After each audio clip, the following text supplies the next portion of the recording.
Welcome to the Murder Theater Podcast, where we talk all things professional wrestling. We hope you all are doing well. My beautiful wife, Tammy, how are you this week? I am in the holiday spirit, jingle, jingle, jangle. This already feels very much like our very first video. I don't know if you guys want to go back and watch the first podcast, but that is almost exactly how it started. That's oh so no. funny. Chris, how are you? Consistency. There you go. I'm doing great, man. I am doing fantastic. It's been a crazy week. Wrestling's been awesome. Yeah, it and has I'm just stoked to be here today. So what's the news this week? What's happening? I've covered a lot of stuff on TikTok lately. If you guys aren't following us on TikTok already, please go do that. It is at Murder Theater Pod on TikTok and on Instagram and on YouTube. Some of the stories that stuck out to me: Sasha Banks, now Mercedes Varnado. She's no longer going by Sasha Banks, obviously, because that was WWE's trademark name. She has signed a non-exclusive deal with New Japan Pro Wrestling, which is going to include a appearance at Stardom, at least one. But more importantly, she is going to be at Wrestle Kingdom 17, which is coming out of the Tokyo Dome on January 4th. I don't know how this is all going to tie into the AEW thing, but the fact that her contract just happens to allow her to wrestle wherever she wants after January 1st of 2023, I think it's sort of solidifying the fact that maybe that might be a certain someone's mystery partner, but we'll talk about that when we get into the rumors. That's going to be huge, though. That's going to be huge for that. It could be. It's all going to be money. Tammy, do you have anything to say about Miss Sasha Banks and some new adventures for her? I have not kept up on a lot of this because I've been running around being in the holiday spirit. That one I haven't contemplated it deeply. The only thing that I know is that when name changes happen, it takes me a minute to readjust into a new personality and persona. Well, the bright side is you haven't really ever had to deal with her as Sasha Banks. You really just get to deal with her now as Mercedes, or whichever name that she recently trademarked she's going to be going by. I'm not sure. But another story, speaking of female professional wrestlers, Mandy Rose was released from WWE this week. She dropped the title very unceremoniously at this week's NXT to Roxanne Perez, who I'm not a huge fan of. I liked her as Roxy in Ring of Honor. I don't know that she's ready to carry the strap. It all seemed a little weird. And then the next day, obviously, we found out that she was being released due to some quote unquote inappropriate conduct that she had been posting out on a fan subscription site. And then reports were saying, she was warned several times. She refused to back down, which, hell yeah, get your money, girl. And it turns out I can't say that I wouldn't have done the same thing. She's making upwards of $250,000 a month through that page, where she's probably only making somewhere between 50 to 75 a year working for WWE. I think it was a bad business move on their behalf. I go deep into my thoughts on this on TikTok. Go check that out. I want to hear what you guys have to say. Well, my thoughts are a broader range of what it says about society and what we deem appropriate and inappropriate when what is really the difference and who's to say it is or isn't. So that's where I'm going. So I think talking about how she should personally handle it or how the company should personally handle it has already been covered. So my thoughts go more towards what exactly is the problem at all and who decides to label it that way. Like, who's saying it's inappropriate? What exactly is inappropriate? What are you all running around in your underwear, pretend fighting on TV every week? Exactly. And there isn't sexy costumes. What about Wardlow? I mean, he got whipped in a sexy way with a little onesie on, so what's the difference between that and whatever gets sold on MyFans? So why is one okay and what isn't? Fair is fair. I'm not sure anybody would have compared those two things. That says where your mind's at, obviously. Well, we all know this if you've been listening for any amount of time. So, I mean, my whole issue with the whole thing was the hypocrisy of the deal. She just recently posed nude with the NXT straps. She had the women's championship, she had the tag team championship, and she was laid out nude by her pool. WWE supported that. They put it everywhere. But now that she's doing it and making her own money on it, they suddenly have a problem, and now she's gone. So exactly. That's Good where point. I stand. Rafe, what do you think, man? Well, this is the same company that used to have lingerie matches with women. I mean, really? And you're going to take this girl and say, oh, you can't do that? That makes zero sense to me whatsoever. You've got a person that comes there, they show up, they do their job well. They were a good champion at the time. People love her. You either suspend or you warn on that, because they certainly didn't have a problem with Riddle and his methamphetamine problem that he got tested for, but yet they have a problem with her. That doesn't hold on. Is that what it was? About that? It was either meth or some other drug he was on. Okay, we haven't even gotten to that yet, but I did not know that they had figured out what it was. Right. Well, I read that, so could be right, could be wrong, but he's got a drug problem, man. And they put him in rehab, and they didn't say, oh, he's completely gone from the company, where they take a girl that, what's the extent, like Tammy said, what's the extent of this X-rated content? That's the problem I have with it. So right? I have seen some of the stuff over the last few days. Things have been coming out, a lot of nudity, stuff like that. And the stuff that seems to be the biggest issue is stuff that she was sending privately through messenger services and being paid for. It's not even stuff that's available to the public. Okay. So that makes it even weirder to me. And you mentioned, this is the company that did the lingerie matches and all those things. They've exploited women for years. Let's talk about what they're doing today. The reason that her gimmick is what it is, she literally was just too good at her job. They wanted her to do this. They wanted her to look this way. They've used her as the example for the rest of the women's roster. And now suddenly it's not okay because it's not going in their pockets. Yeah, I mean, it has to be a money thing.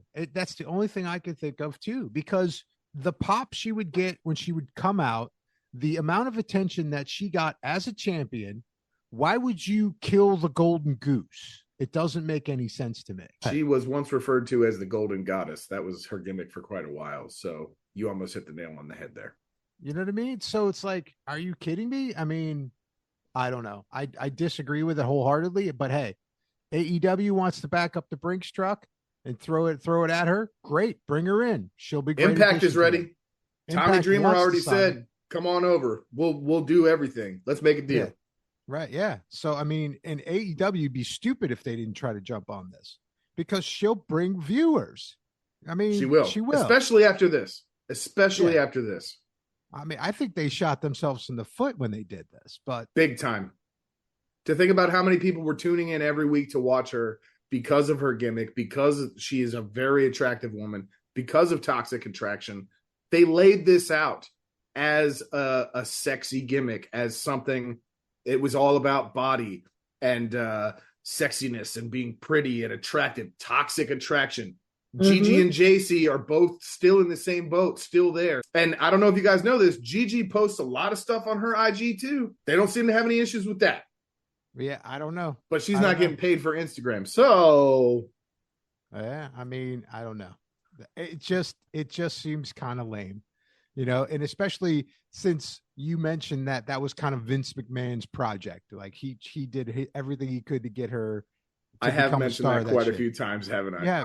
You have mentioned that. So it's kind of lame. I mean, hey, but it could be good for another promotion. So let's see where it goes. It's certainly not going to hurt her financially. You know what I mean? If anything, she probably just doubled her money, with less work.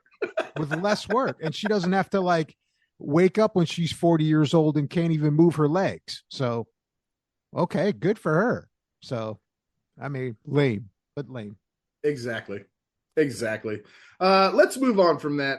Something a little bit more positive, something kind of interesting, and maybe a little bit unexpected. Tony Khan has announced that Ring of Honor will not be getting a TV deal, and they are moving to a streaming platform only. It's Honor Club. It's been a pre-existing service that Ring of Honor's had for a while. You can actually access it through ROHWrestling.com, $9.99 a month. It has the entire Ring of Honor back catalog. New pay-per-views will still be airing on Fight TV and Bleacher Report, I believe. You will still have to pay full price for those. They will not be included, which I think is a slight misstep. The $9.99 a month seems like a fantastic deal when it's including pay-per-views. When it's not, it's almost like, okay, so I get the back catalog. What else do I get? A weekly show that nobody's seen yet. So we'll see how their subscriber count goes and what's going to happen with that. The newer pay-per-views moving forward from now until then, they won't even be released on that network until 90 days after they've aired, which again seems like a huge mistake to me. I don't know. I'm excited that we're finally getting Ring of Honor news. I think we're seeing that on AEW TV now. Maybe it'll be a little less crowded. We don't have to worry about showcasing all that Ring of Honor stuff, but it feels like a way to kill the brand if they're not careful. What do you guys think? I think it very well could kill the brand, especially with as many promotions that are going nowadays. It's like, where's that fit in? And what kind of content are you going to put in that? And then who are you going to relegate from AEW that stays in that realm of Ring of Honor? I mean, before we had this massive amount of crossover between AEW and Ring of Honor. I mean, for the love of God, Jericho was Ocho. You know what I mean? He won the Ring of Honor title. Then we had Blackpool Combat Club winning the Ring of Honor titles. Now we've got the Jericho Appreciation Society that has the Ring of Honor titles. I don't even know who has them anymore. You know what I mean? You got Samoa Joe, that's a regular on AEW, has the Ring of Honor title. You know what I mean? So, you know, the only people that aren't on AEW are the Briscoes that have the tag titles at this point. So and they're not allowed on AEW. And they're not allowed on AEW according to Warner Brothers because, you know, they're too controversial, right? Well, so, Warner Discovery now? Yeah. Man, Warner Discovery. So this is going to be a very fine line of how they do it. And the fact that they don't offer the pay-per-views with the monthly subscription is pretty lame because I can tell you this, I can watch every WWE pay-per-view on Peacock for barely any money. Plus you know all of the like you get all the Peacock content. Yeah, and you get all the Peacock content. It's like $7 or $8 a month. And it's less than that $9.99 for the Ring of Honor. So I see this changing its format in about 8 months. I think you're gonna see some big changes coming around in 8 months. I think that this is gonna start one way and it's gonna end a different way. And then, but I do hope this. The thing that I do hope is that we pull that AEW roster that's been sitting dormant for a very long time back into AEW primetime television and not just on Dark. You know what I mean? So I don't know. That's the way I feel about that. Tammy. 3 words and I'm done. Too much money. Oh, well, there you go. That's fair. That's fair enough. Because you're right. Because if you're getting a weekly show and that's all you're getting, and then not a lot of people sit there. I mean, truly, how many people will sit there and watch back catalog stuff? I mean, when you can get a lot of it on YouTube, I know, but I'm just saying, like, there's I totally will. But it's a small percentage, though, Chris. That's what I'm saying. It's a very small percentage of people that are true wrestling fans. It's us marks. Well, you know what I mean? We'll deep dive into that. There's not a whole lot that will. I mean, I certainly won't watch a ton of those matches. It's going to be the hardcore Ring of Honor fan base that existed before. It's not going to be new fans. Yeah. I'm curious to see how it shakes out. I'm curious to see who he pulls off that AEW roster and puts in the ROH roster. I'm curious to see if he even has a decent women's division in that. Is he going to have, is Athena going to be the leader of that and pulling that all together? You know what I mean? I could see them anchoring Ring of Honor with the Briscoes because those dudes they're super entertaining, and it's lame. That dog collar match with FTR was incredible. Yeah, I unfortunately didn't get a chance to see it, but yeah, I heard it was pretty massive, and they just got canceled so many years ago that we'll see how that format goes, and I hope they don't pull too much away from AEW. That's all. All right, my last piece of news for this week. Speaking of Ring of Honor, we got to talk about Jonathan Gresham. There was when he came over, he was doing some AEW stuff, he was doing some Ring of Honor stuff. There was a lot of controversy. He was not happy with his booking, and he was out the door pretty quickly. He is now signed with Impact Wrestling, which I think is a good get for them with their ever-changing roster. I really like Jonathan Gresham. I think he's great. I don't think he fit the AEW product, which I understood that, but he could have fit Ring of Honor. He could have stayed there, but there was no news yet as to what was going to happen. So I understand his move. I think he'll do Impact a lot of good. I think it's all going to be good for Impact. I don't know if it's going to be great for Jonathan Gresham, but he's a busy guy anyway. What do you guys think? Yeah, I think it's a good fit. His wife's there, so I mean that makes sense. Jordynne Grace wrestles there; she's the champ, so him being there seems like a natural progression for them. So And I think he'll elevate the game of of Impact, and pull some more viewers in on Impact. So I think it'll be helpful, and I think he'll be a good fit. Tammy? Forgot about him. The Octopus. I know who he is. I just what happened. Yeah. He's been gone. With all this, I haven't even thought about him. So I guess that says what I think. Well, I mean, really, he's not on my radar. I'm not thinking about him, where he fits and doesn't fit, because I just, with all that other stuff, he got lost. So I look forward to where he reemerges, and I remember him and can tune in again. And that speaks a lot to the fact that you just haven't been watching wrestling for that long. Because this year he hasn't really been featured anywhere because of all the stuff that's been going on politically with wrestling companies and changing hands and all that stuff. So if you start watching Impact, I'm sure you'll be impressed with him. Okay. Cool. He's awesome. He's fucking awesome, man. He's really good. Not saying he's a bad wrestler. I'm just saying I don't have a lot of thoughts because I haven't seen him in a long time, and I really forgot all about him. Yeah, so I think that says a lot about what happens when you go through these transitions. People like me don't remember you because there's how many matches on a week. So it's important, to stay out there, keep your name out there. Very true. All right. Well, I think we need to talk about some rumors, man. What's the rumor roundup? I love rumors. That's all wrestling talks about is rumors. Well, I think of the Umbrella Academy when I hear rumors. I'm going to rumor somebody. Fair enough. I heard. Interesting show. So we already talked a little bit about Sasha Banks, a.k.a. Mercedes Renato, a.k.a. Banks Monet, a.k.a. the other 15 names she trademarked. Free to work as of January 1st. Saraya just happens to be needing a mystery partner after that time. That match isn't scheduled until Wednesday, January 11th for Dynamite against Britt Baker and Jamie Hayter. I think it just kind of solidifies that she's got to be the partner. And if it's not, a lot of people are going to be disappointed because I can't think of anybody else that would be as interesting as the person that put Saraya out of business to begin with. And it also gives them a chance to ignite a feud with them that they never got to have because of Saraya's injury and how it ended her career. So what do you guys think?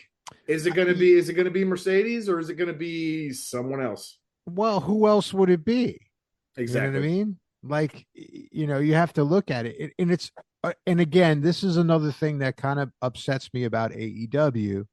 It's the fact that we have a deep women's roster and now we're just doing this. You know what I mean? So I don't know. I have mixed feelings about it. I think that it'll elevate the women's division if she comes in and wrestles. But then also there's another fact that I think it squashes some opportunities for someone that she could put over the edge. Like Jericho puts people over. You know what I mean? He'll sacrifice himself to put people over, as we saw with Action Andretti, right? Yeah, we'll be talking about that in a little bit. But there's no, and so I think that's what AEW needs. They need that person in the women's division to do that too, to put some of these women's wrestlers over. And that I think would make the division better than just signing the fallen. Well, the former WWE people. You know what I mean? So I have mixed feelings because in one sense I'm going to be excited about it. It's going to be cool. And it's going to be fun. But then in the other sense, I'm going to be like, oh, well, this could possibly hurt the women's division in AEW. Yeah, it's like I'm super excited, but also they could really mess this up. So they could. Tammy. I don't have any emotional attachments about it one way or the other. I think it'll be fun if it happens. I mean, you all are thinking long-term consequences. You put more thought into it than I did. So you definitely make good points. I mean, but I'm not going to worry about it because you know what? The women's division isn't doing well no matter what right now over there. And feels like a broken freaking record because it's going to come up later in my notes again. I don't even want to say it again because it's making me bored. It does. It's just that's why I don't care because it's like, okay, it could get messed up, but it's not great now. So that's where I rest my case. Well, Tammy, let me ask you one question then before we move on to the next thing. if it's not Sasha Banks, who would you like to see be Saraya's partner? Nothing that would make any logical sense to anybody else. So fair enough. Fair enough. I mean, there's a lot of people that could be capable, but they won't be the big story that Sasha Banks would be. Like, hey, how about Sunny Kiss? Right. Well, they're not going to put that on network television. But wouldn't that be an interesting choice? It would be a great choice. That's why I'm saying nothing that would make sense to anybody else. So, I mean, I don't know a lot who's floating out there. What about what's her name? Allie Catch? Didn't she work there or no? Man, that'd be fucking awesome. You know what I mean? Somebody like that. She did wrestle for AEW once this year so far. So I think she has once. Yeah. I know who I'd like to see with Saraya, and it's a kind of a wild card. I'd like to see Serena Deeb wrestle with her, being the tag team. Ooh, that would be good. They do have a previous relationship. That would be badass. And then I hadn't even thought about that, man. Yeah, that's a great fucking theory. Ooh, because if you sign me up, bro. Well, think about the match. Okay, you got Britt Baker and Saraya, who are pretty kind of got close in their styles, and then you put Hayter versus Deeb, who could beat the living shit out of each other, which would be an incredible match. Period. Take my money. Why wouldn't I mean seriously? It would be perfect because you've got everybody in that ring would be super skilled. Everybody would be over the top. It would be great. It would be a great match, man. Yeah. So, but I love that idea. I think it's too far. It's like way too far fetched, but that is a killer idea. And if that was what happened, that might be one of the few things that I wouldn't be disappointed in if it wasn't Mercedes. Exactly. All right. Next rumor. I don't know if you guys heard about this. Vince McMahon has some new potential lawsuits being filed against him. And in the midst of that, there's news that he's saying he wants to make a WWE comeback. He wants to do a return to the company because he got some bad advice. And he thinks maybe he shouldn't have retired because it could have blown over. You guys know I hate Vince. So go ahead.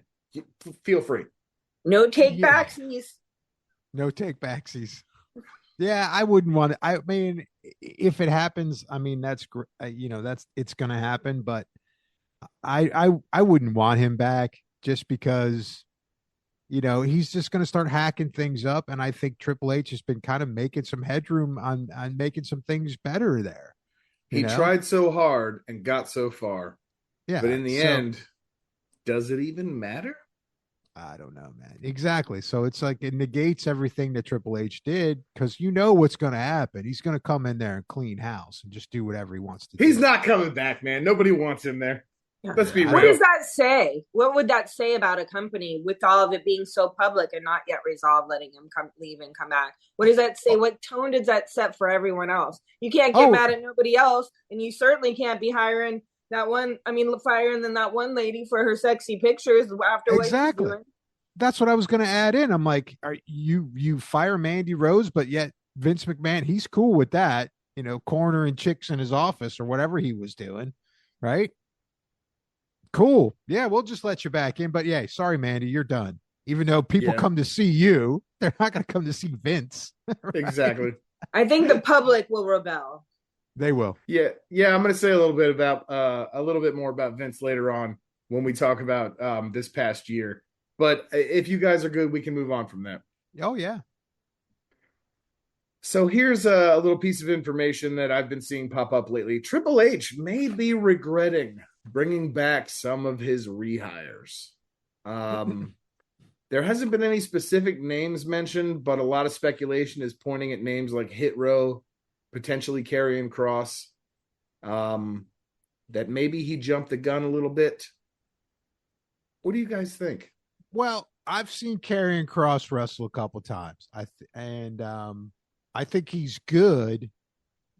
I mean, I do think he's good, but did he make an impact on me like some of the other people that I've watched on WWE? No, not really. No. So maybe he's right on some of that, and maybe Vince was right on some of that too. I mean, sometimes, I mean, Vince has been in this business for day one, right?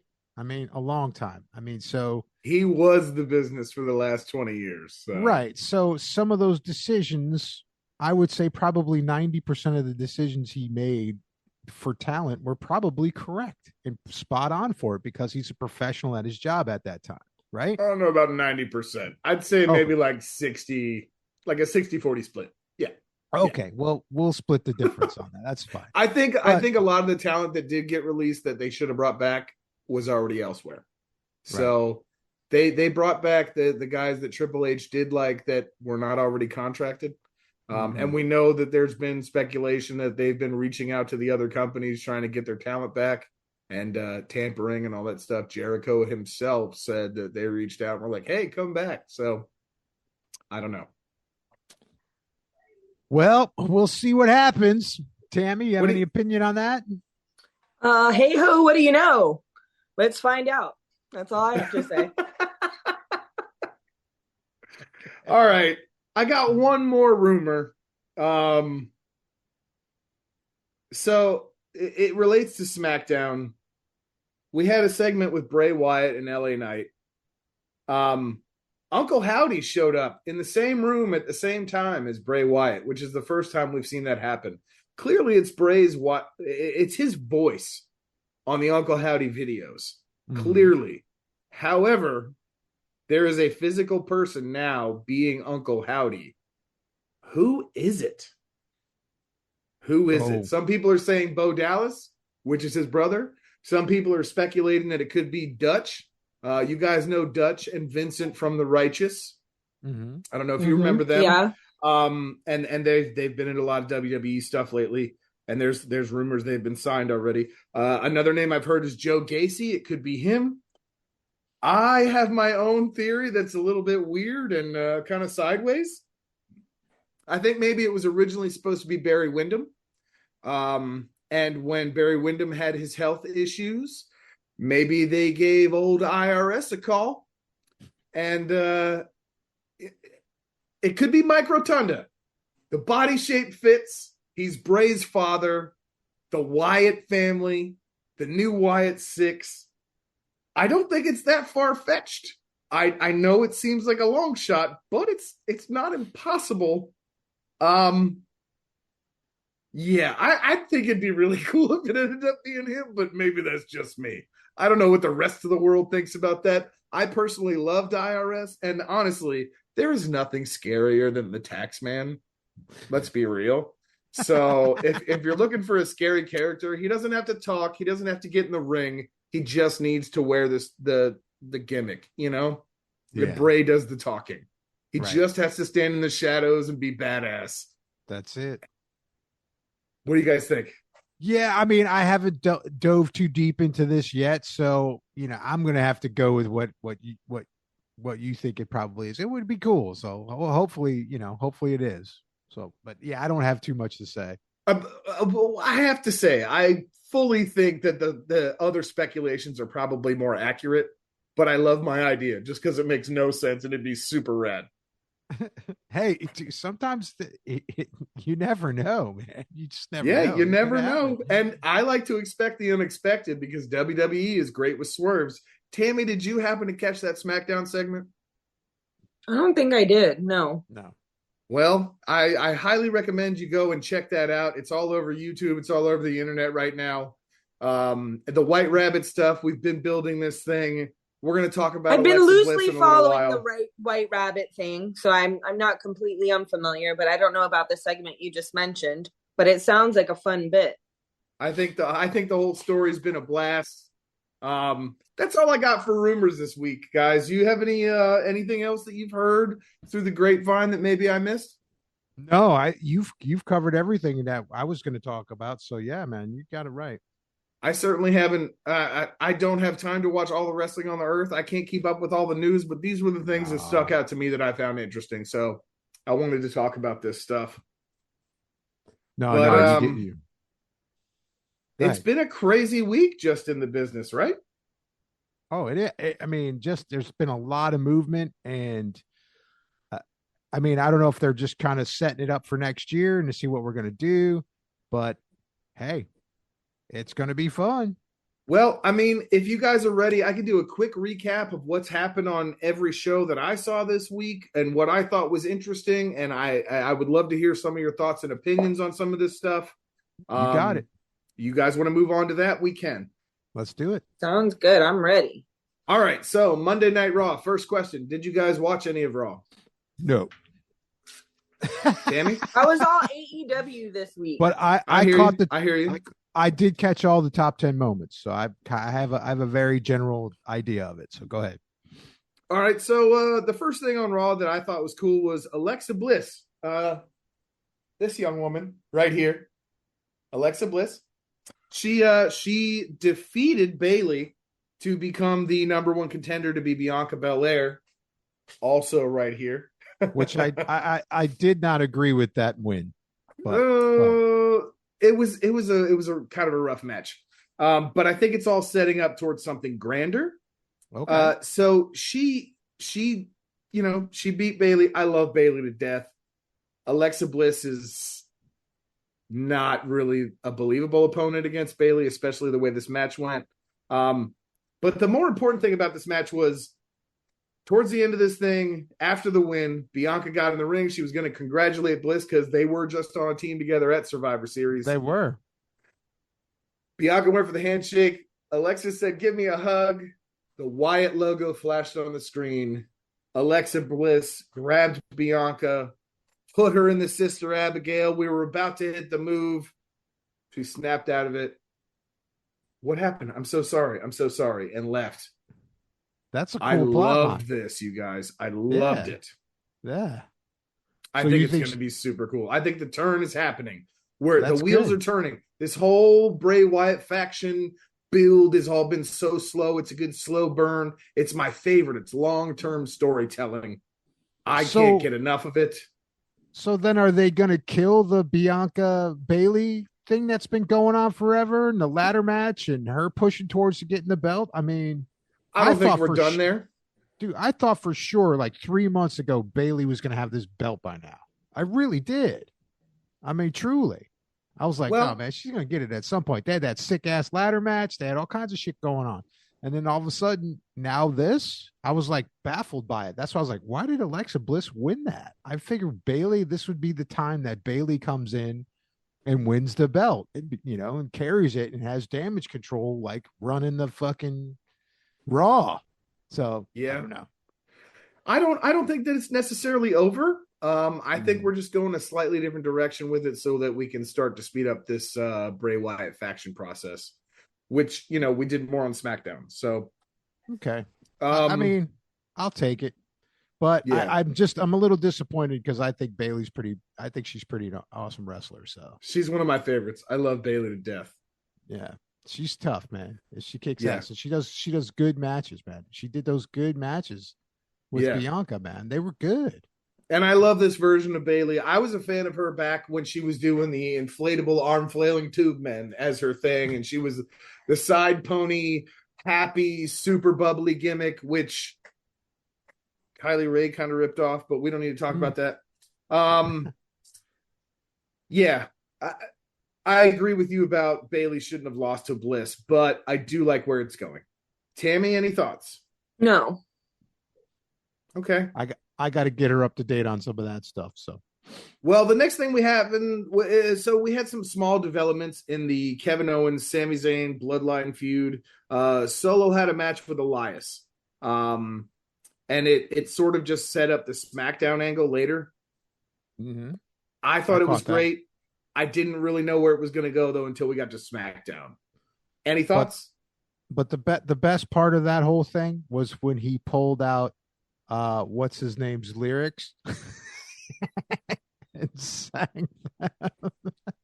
He had him on the written piece of paper. Elias, and he's the rock star singing it. I was crying, man. I love that Elias is back with the standard Elias gimmick. WWE stands for Walk with Elias. I'm here for it, brother. I'm here for it. And he was like, I'm going to miss that guy playing bongos over there. That was great. So, but I can see this, I can see everything kind of bubbling up with Zayn and KO, and that's they're definitely working that angle, so that's going to be fun to see. Yeah, and we'll talk about that again in a little bit. The next thing up was Asuka versus Rhea Ripley. Fantastic match. I love Asuka. I've been a huge fan of Asuka for a long time. Rhea Ripley has become, maybe, in my opinion, one of the most impressive female talents in the professional wrestling, the televised professional wrestling business right now. I have to be clear about that because I'm a big fan of a lot of talent that's not on TV.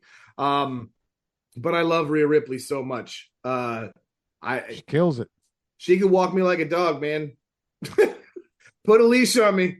That's funny. That whole mommy poppy gimmick with Dom is just one of the best things going. Dude, if you really want to laugh, go on the WWE TikTok when she talks shit to the fans. It's fucking hilarious, man. I saw a video where she was reading thirst tweets about her. Yeah. She loves it. It's fantastic. She's a great heel. She's a great heel. She's really is. Really great heel. And she's also just really good at understanding her role. You know what I mean? Oh, yeah. But the cooler thing here was that Asuka is no longer rocking the green bleeding face paint, which she has been doing since she started doing the mist. You guys are more familiar with that with the House of Black. That shit goes back to the 80s with the Great Muta and all that stuff. It's a very Japanese thing. So she's not wearing the makeup anymore. She's been tweeting and on social media a lot, referring to her old gimmicks, Kana in the Japanese promotions. She's kind of turned into this sort of dark side. And Dom caught the miss this time, which I thought was fantastic. Yeah, that was pretty funny. But the look of defeat on Asuka's face after this match, they are definitely prepping her for a character change. And I even heard somebody say, well, maybe that's going to be one of the Wyatt Six characters. I don't know, but whatever it is, I want the world for her. She deserves the moon. I said it last week or whenever we did this last time. She never got the push she deserved on the main roster. Let's go. You know what I'm saying? Oh, yeah. No, she's good. She kills it. So after that, we went into Bobby Lashley and Seth Rollins. This was weird to me.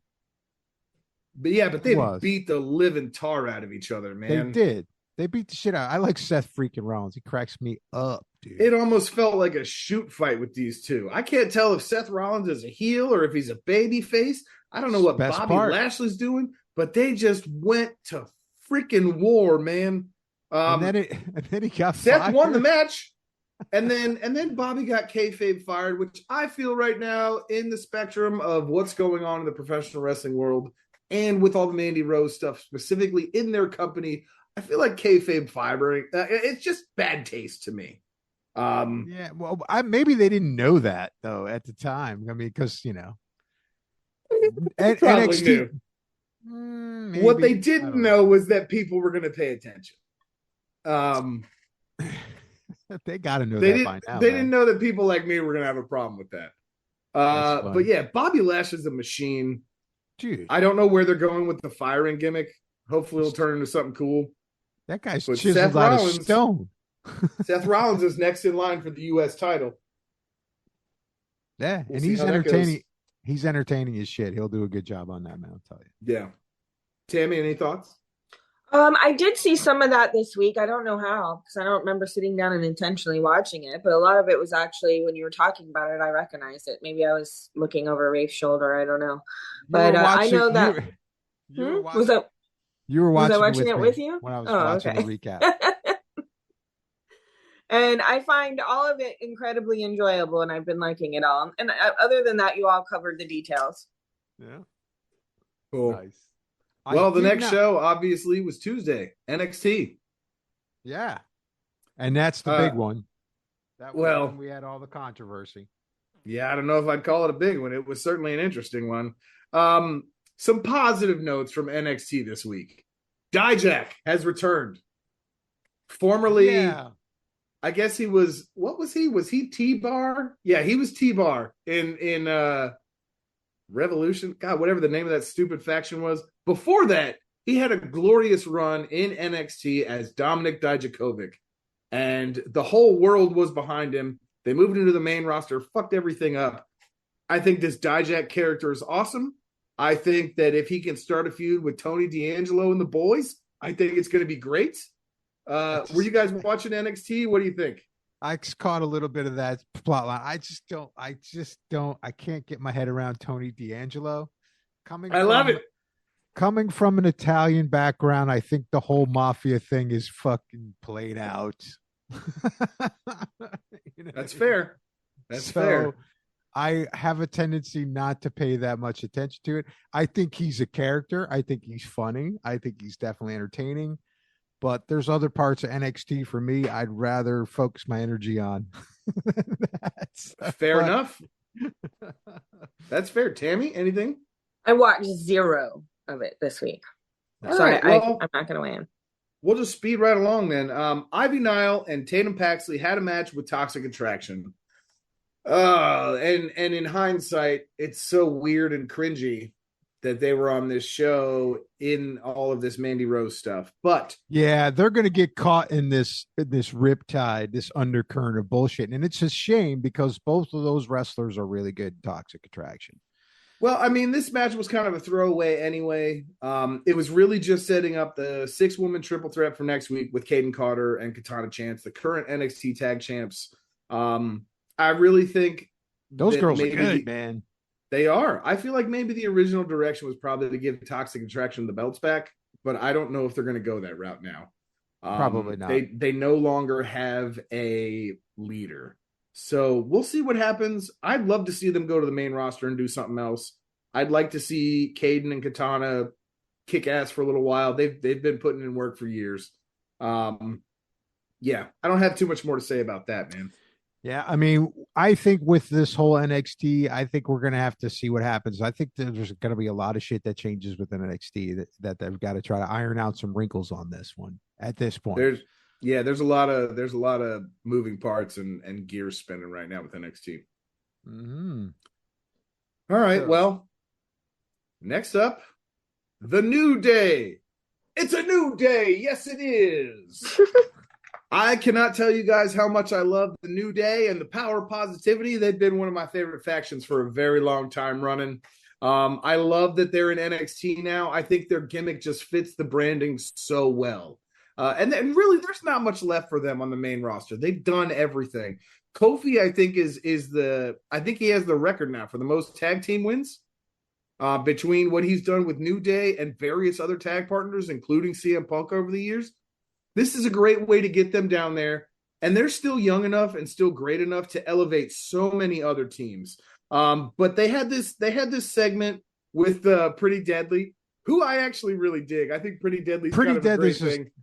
Pretty Deadly, Tammy, are the guys that have the long hair. They look like they're like rockers from Finland or something like that. They're entertaining. Yeah, they wear like fishnet tops competing in their Eurovision contest. Exactly. Yeah, they're hilarious. Yeah, they're great, and I like the idea that they're going to continue that, but also through that they're going to bring Briggs and Jensen in, who I'm not a huge fan of. Something about their gimmick is a little cringy to me. I won't get into that too in depth. I also didn't like that it was do the Pledge of Allegiance. That whole thing seemed a little bit ridiculous to me, but it gives a little piece and it stretches out the feud with Pretty Deadly. I have a feeling New Day is going to retain. What do you guys think? Well, wasn't Big E in the New Day? Now he's not wrestling, right? No, he's still out of commission. He broke his neck. Yeah, big time. What's his name? Dropped him on his freaking head. I don't remember his name now. Jesus. It's all good. It's not on my paper, so I can't say it out loud. It's all good. But yeah, a younger, not very experienced wrestler. He had a very unfortunate injury. Big E did. So he's a part of the New Day, but he's not around right now. So Xavier and Kofi are kicking ass left and right. I'm excited to see this match with Briggs and Jensen. They're good wrestlers. I'm not a fan of their gimmick. But I think it's all going to lead back to this Pretty Deadly thing. Yeah, and that's going to be a fun one because those guys are super. They're kind of like a very dynamic uh tag team that's going to be fun to watch. And those guys, they're all super strong and they've got moves, so it's going to be cool. Yeah, yeah. Tammy, any thoughts? I think New Day's gonna win or retain. Fair enough. That's my vote. Put my vote there. Now, I don't know if you guys know this or not, but the women's division seems like it's falling into chaos right now in NXT. It is, and they've got some good wrestlers too. Yeah, well, they're all being thrown into like segments together and stuff now. I don't know what's happening, but we had like this whole chaotic thing. It was Nikita Lyons and Zoe Stark continuing their thing. Indy Hartwell, Elektra Lopez, Lash Legends, Sol Ruca. There was all this stuff. There was like this huge fight backstage. I didn't understand any of it. I remember that. Yeah. But it was almost like too much happening. I don't know what it was. I like it though. I like it. It's fresh. I like having this many people involved and not understanding it. Sol Ruca, underrated. Very underrated. True. She is underrated. Keep your eye on that girl. She's something else. And I've always liked Zoe Stark. Man, that girl's tough. I like her. Yeah, I do want to say though, Nikita Lyons, we've talked about her a little bit. I wonder if WWE was a little more comfortable letting Mandy go, knowing that they had the next one ready, locked and loaded. Nikita Lyons is the next Mandy Rose. Yeah, it seems like it is. It seems like they've. I mean, it is what it is. I wouldn't be surprised if in a couple of weeks or a couple of months down the road, she's the new leader of Toxic Attraction. She might be. She might be. That's maybe why they're creating all this chaos, so that when it shakes out that way. Yep. That's a good deflection for it, for sure. Yep. And speaking of the women's division, we had Ela Dawn set up another match with Alba Fire, which I'm looking forward to. Alba Fire's a badass. Alba Fire's crazy. And then also Lyra Valkyria. I don't know how you say it. She made her debut this week in a match against Amari Miller. Yeah, I got to go check that out. I didn't get a chance to see that. So. And then that brings us to the Mandy Rose Roxanne Perez match, which I got to be honest, Mandy carried it. She was super professional through the entire thing. She dropped the title, like I said previously, in a very unceremonious way, and did it like a fucking pro.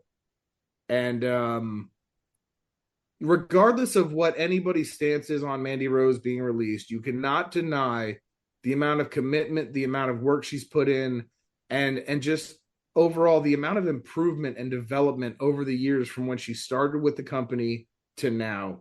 She went from being basically just another woman on the roster to being the face of a brand for the last year and change. Yeah. And like I said, I like Roxanne Perez. I don't know that she's ready to be in that position, but hopefully it works out. I feel like it was a panic move, and it was just, let's get the title off Mandy and put it on someone, and they went with a young up-and-comer. Yeah, they'll pull that off for in a couple of months. Watch. You'll see. Yeah, I don't even think the run could last that long with all this other talent. Nope, not going to happen. I mean, she's good. I saw her. She didn't get a huge pop when she came out. You know, I mean, she's like a mid-level. She's a mid-level, women's wrestler on NXT. I mean, there's so many more ahead of her that I was very surprised that she got it. Small fish in a big pond right now. As Roxy, as that gimmick in the other company, she was a big fish, and now she's being thrown in the mix with a lot of people. I mean, Mandy retained that title against so many worthy challengers. Oh yeah. And the way they did this, it just feels so rushed and like it wasn't thought through. I don't know. I don't agree with anything that happened, so I don't really know how to say anything positive about it. It's not Roxanne Perez's fault, though. I know that. No, not at all. It's not her fault at all. I mean, they probably had to put her into that situation. I'm hoping that this sets her up for the future. I mean, she's obviously pretty young, so hopefully this pushes her over the edge in some way where she keeps it for a bit, loses it, and then comes back even stronger and gets more crowd pop. That's ultimately like what I'd like to see for her. But she doesn't have a dynamic personality like the rest of them. Like those other promos girls are going to need work.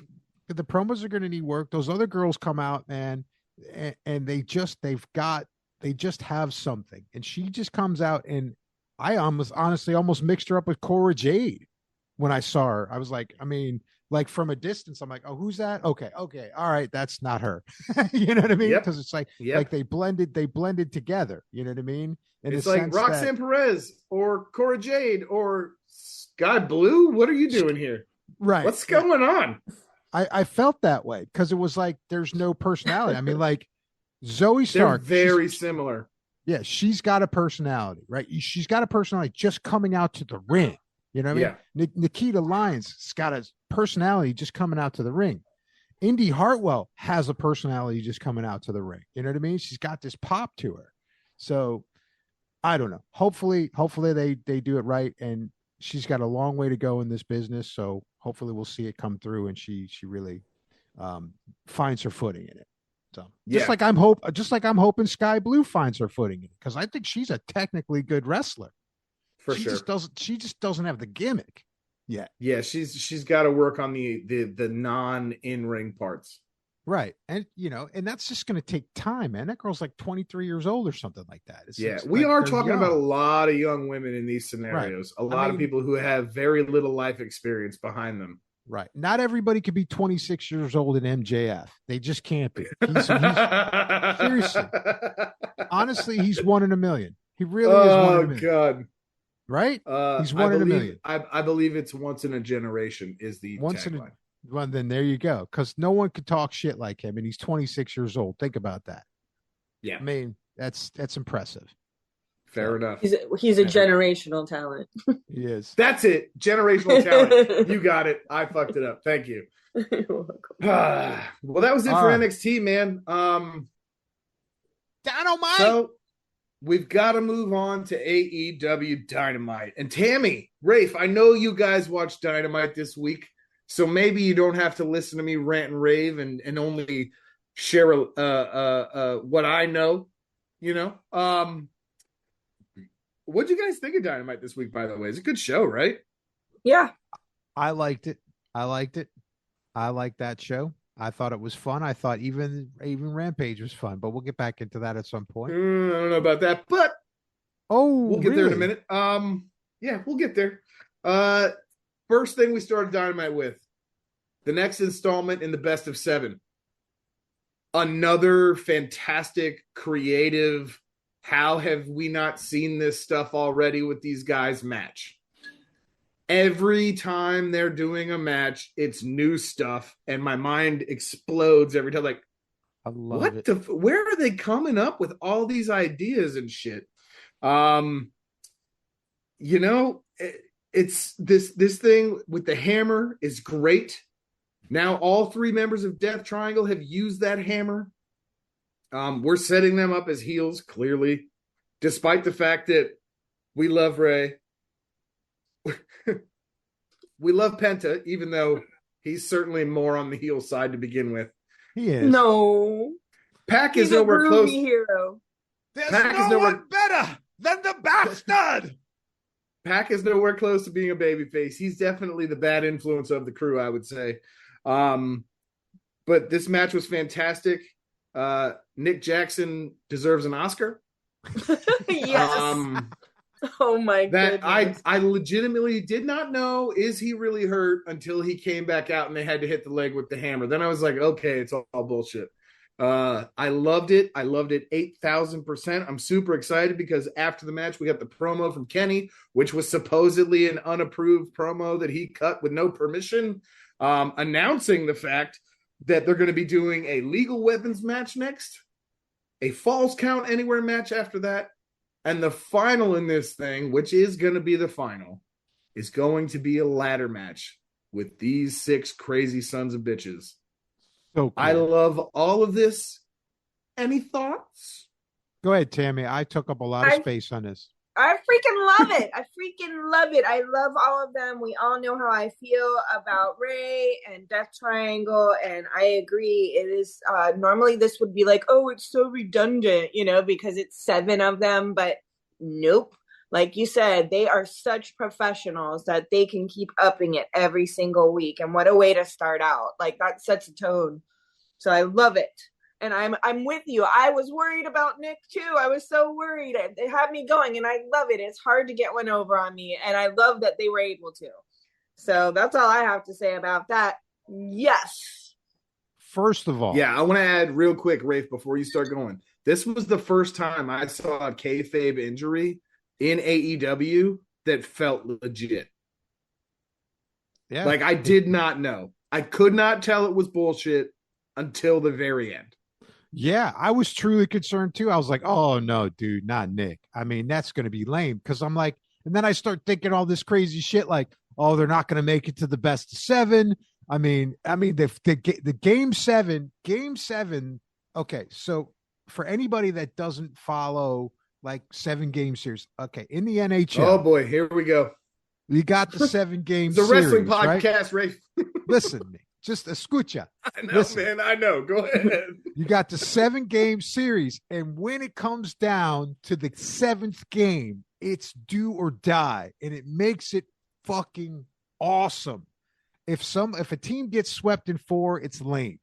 If they go to 7, that means it's sudden death. Everything matters. It's so important. Everything's on the line. You give it all you got. And the minute he got hurt, I'm like, oh no, I hope this isn't real. I hope this isn't real, because if I don't have a game 7 on this or a match 7 on this, I'm going to be so disappointed. And I think I might even shed a couple tears. I was like, dude, it's the best. I love the 7th game right down to the end to it, man. It's fucking awesome. I mean, what a great way to do this with the belts. I think they did a really good job with these belts, man. So I'm pumped. It is very cool. And it gets better every week. It does, man. It really does get better every week. Has to be some of the best shit AEW's done this year. And that Northern Lights thing was wild. Move. Yeah. And Rafe, I definitely agree with what you're saying about the best of 7 and all that stuff and how it relates to other sports and everything. You know me, I'm a big sports guy. Go sports. But in this context, it was beautiful. I didn't know how to feel about this when they first announced they were doing a best of 7. I'm like, oh, okay, here we go. But it's been great every week, and I have a feeling it's just going to get better and better until the end. I don't know. Who do you guys think is going to come out on top at the end of this thing? Oh, the Elite's going to win. I think so. Tammy? I think, unfortunately, that's what people are going to freaking do. And I don't agree with that, but I think that's how it's going to go.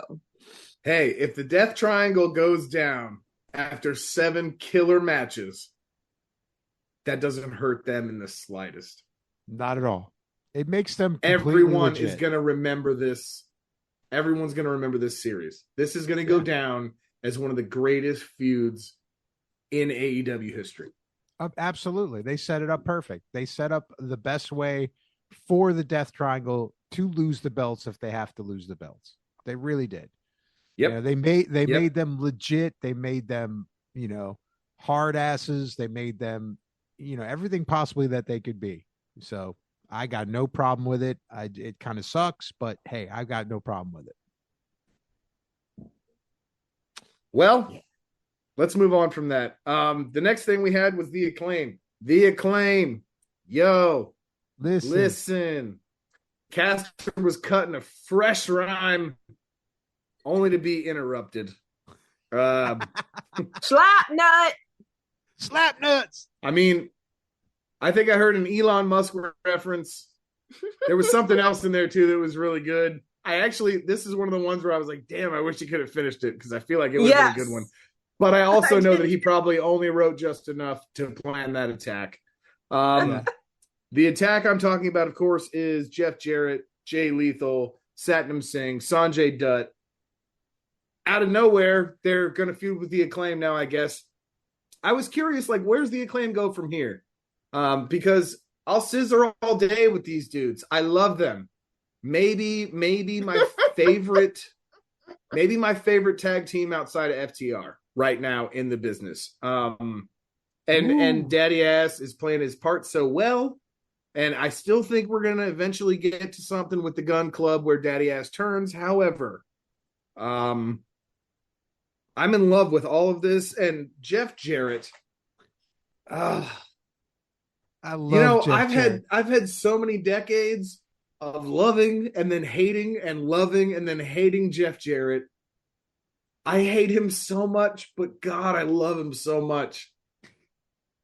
What do you guys think, man? What do you guys think? How's this going to go? I think it's going to be freaking fun. That's all I know.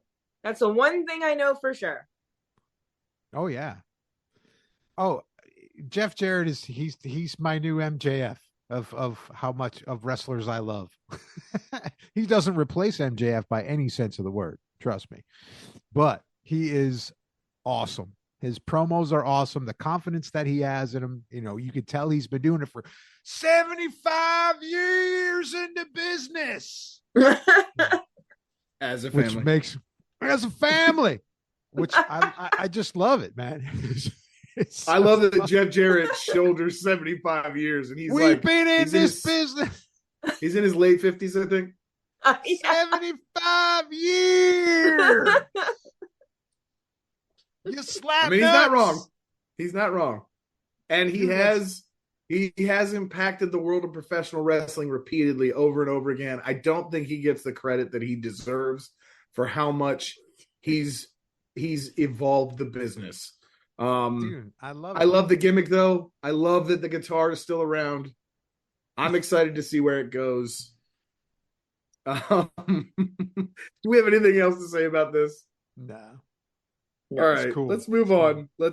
We had Brian Cage versus Jungle Boy next. It was an okay match. I've seen Jungle Boy wrestle a bunch of big dudes. Brian Cage gained nothing from this. Jungle Boy didn't need to beat another big guy. He's already proven that he can go with any man, any size, anytime, any place. We're setting up a feud with Big Bill. Big Bill. Giant William. Yeah. Large Morrissey. Huge penis is what I think we're getting at here. And that's fine. Whatever. Get it in where you can, man. You can only pretend for so long. Right. This is exactly where we're going with this. It's cool. I dig it. I like Morrissey, man. I'm so glad because he had a really hard time for a long time. He's been very upfront about his addiction issues and his problems. His old tag partner Enzo has shown a lot of love for him. People hate Enzo Amore, but at least Enzo's honest. You know what I mean? I'm looking forward to this feud. I think it's going to be cool. What else does and Jungle Boy Jack Perry, by the way, has decided now he's no longer going by just Jungle Boy. It is going to be Jungle Boy Jack Perry because he's ready to embrace his family name and honor his father. I'm excited about it. Well, I think we left out a key element here. The handshake between him and Hook at the end. That's the feud. That's not between the two of them, but that's the feud between him and Stokely's crew. So I think that's pretty cool. But who is the partner going to be? Obviously, we've got Hook and Jungle Boy. And I saw online somebody said a name for this tag team, Concrete Jungle. And I went, there you go. That's it. That's it. That's $1 million tag team. That's $1 million idea. Yeah. But who's going to be their opponent? Is it going to be just Big Bill in a handicap? Because I feel like Big Bill can handle it. Is it going to be Big Bill and Sanjay? No. Is it going to be Big Bill and Lethal? Probably going to be not that. Lethal. I'm sorry. Lee Moriarty is who I'm thinking of. Lee. Yeah, it's going to be Lee. Yeah. I can tell you that because he's had issues with Hook. So, and I think now that we're bringing Hook back into the mix, I think that's going to be the schedule. That's what they want. That's who's winning. It's going to be Hook and Jack Perry going over. And then the Firm is going to keep doing it. Are they still called the Firm? Yeah. Mm-hmm. That's weird to me, but whatever. I don't know. I don't have a huge amount to say about this because it wasn't that exciting to me, this match. And I think that I am glad that seeds of a storyline is appearing because I feel like they're in desperate need of it, both of them, all of them. So I hope that they do build it into something interesting and fun and to see what could happen. And I think everyone could benefit for that. So that was the best part of it is the ideas for the future. Yeah, for sure. Yeah, man. And one quick shout out real quick. When Stokely came out with the rest in peace New Jack, I was like, my man, rest in peace, New Jack. That was fantastic. Yes, that it really is. Very cool. For anybody out there listening or watching, if you don't know who New Jack is already, and you pretend to be a wrestling fan, I strongly suggest you go at least watch the Dark Side of the Ring episode about New Jack. And please look up some of his matches because, my God, what an animal and a machine and a monster and a gift to the business. I love New Jack. New Jack might be one of the pinnacle hardcore deathmatch style wrestlers to have ever lived. True. And his partner smoked pencil shavings. That's right. Which partner? He had a bunch of them. Hell, New Jack beat up an old man once for no reason. Anyway, we had a Blackpool Combat Club segment minus one Bryan Danielson. Jon Moxley basically led this promo. It was a good promo. It was fun. A sack of potatoes. It felt good. It felt like Blackpool Combat Club to me, and it seems like they're going to just. We're moving on from William Regal like he was never there. We're done with that. Well, they'll be fine. Minus Brian's opinion. What'd you guys think of the segment? Tammy? Okay. All right.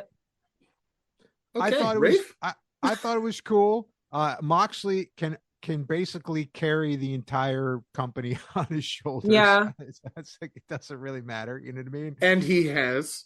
And he multiple times. And he's basically saved AEW this year when CM Punk went off the reservation there. So shithead. So and they will be just fine without Regal. I mean, it was cool to have him in there, but I don't know how it's I think that they can recover from it very well, in other words.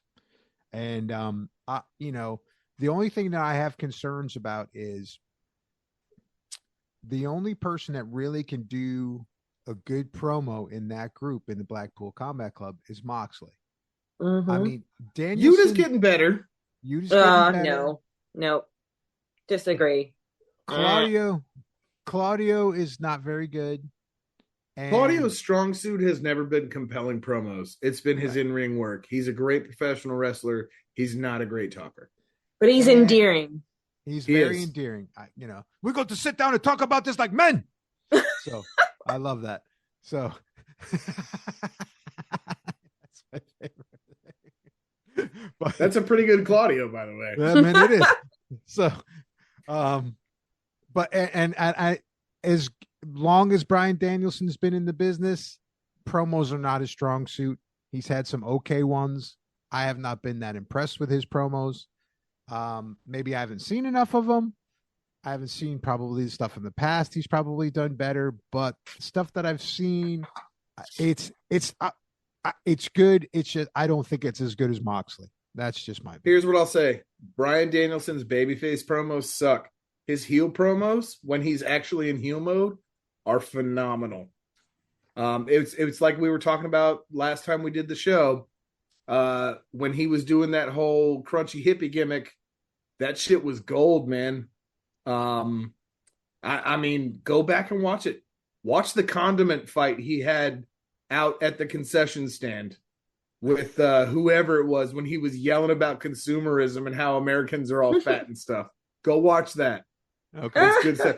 I will send you guys. I'll find it on YouTube and send you guys a link because it's so good. I think we can move on from that though.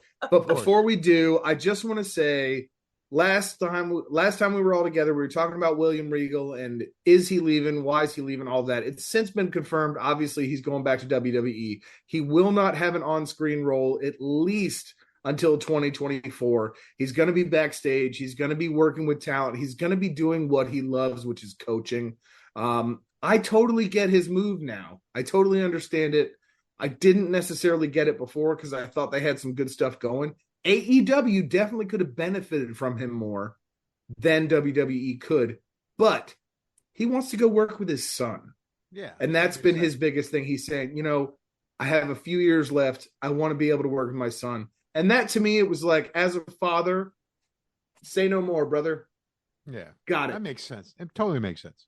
And I wish him all the best. And like it's exactly like I said before, WWE's product is only going to improve with his influence, as it did with NXT and everything while he was over there for years. So I'm going to miss him in AEW, but I'm excited to see what he does over back in the dub.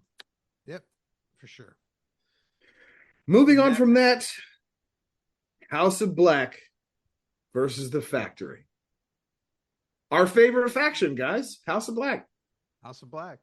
Their entrance gets better every week. Their costumes get better every week. The gear is more matchy-matchy.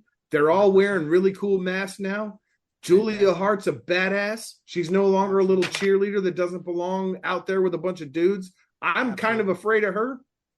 And they just dismantled the Factory with no thought whatsoever. And Julia now has magical misting power. Yes. I don't know why it was her that got to do it next, but I'm here for it. It gives her something to do.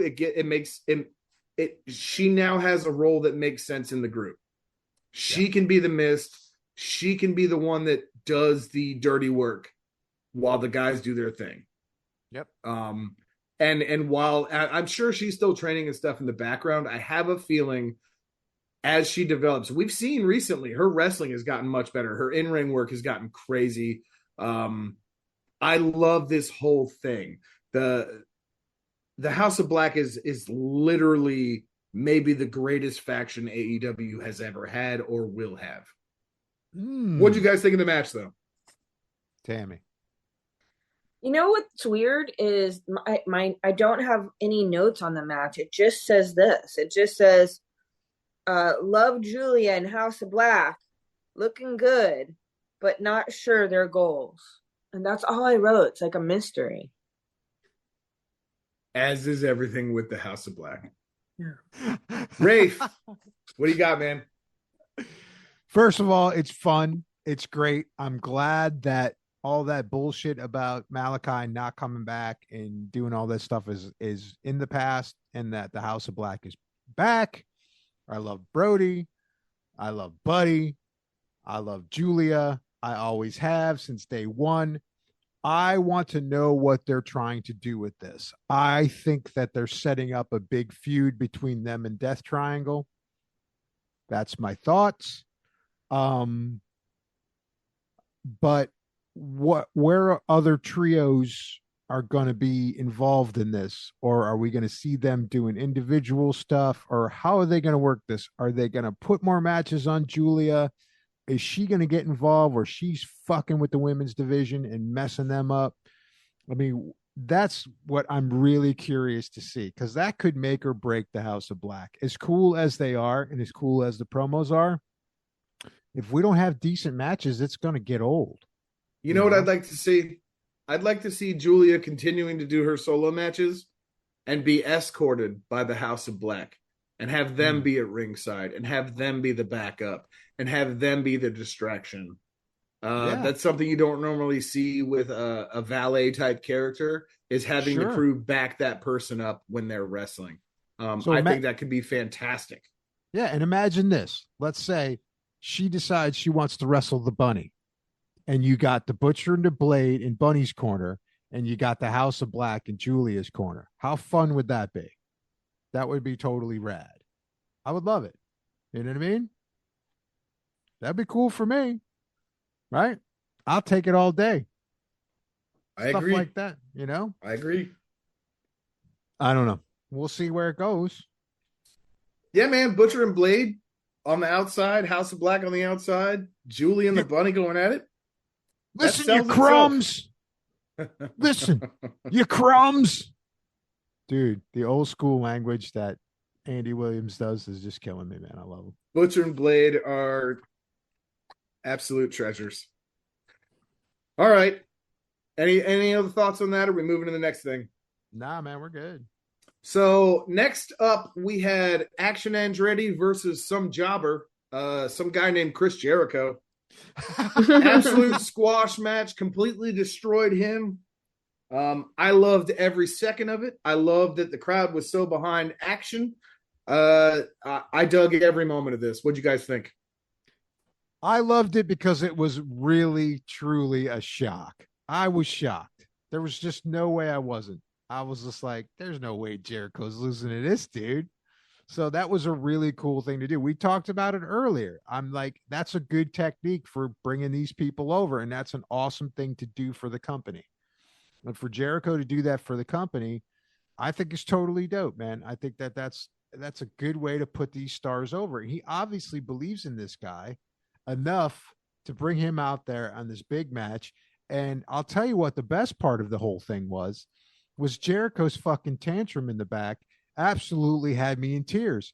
I thought that was the greatest thing ever. The tantrum was great because it was like, all right, I'm supposed to be mad. I got to like break stuff and be chaotic, but I'm also going to be careful because I don't want to pay for anything that gets broken. Right. Like he was very careful with his chaos. I dug that. It was controlled. Tammy, what do you think? Oh, the whole thing was wow for the same reason. Like, I didn't see it coming at all. I was so confused. I remember when I was trying to make my notes, I was like, who is he wrestling? And Rafe's like, I don't know, some jobber. And I'm like, but he has to have a name. And like, I didn't even know his name for a long time. And then like all that happened. So it's like I love to be surprised. Thank goodness. Cause I've been losing hope in AEW lately. It's been boring me to tears in a lot of ways. So this week they're making a slight bit comeback at least with these kind of moves. So I loved it. I'm here for it.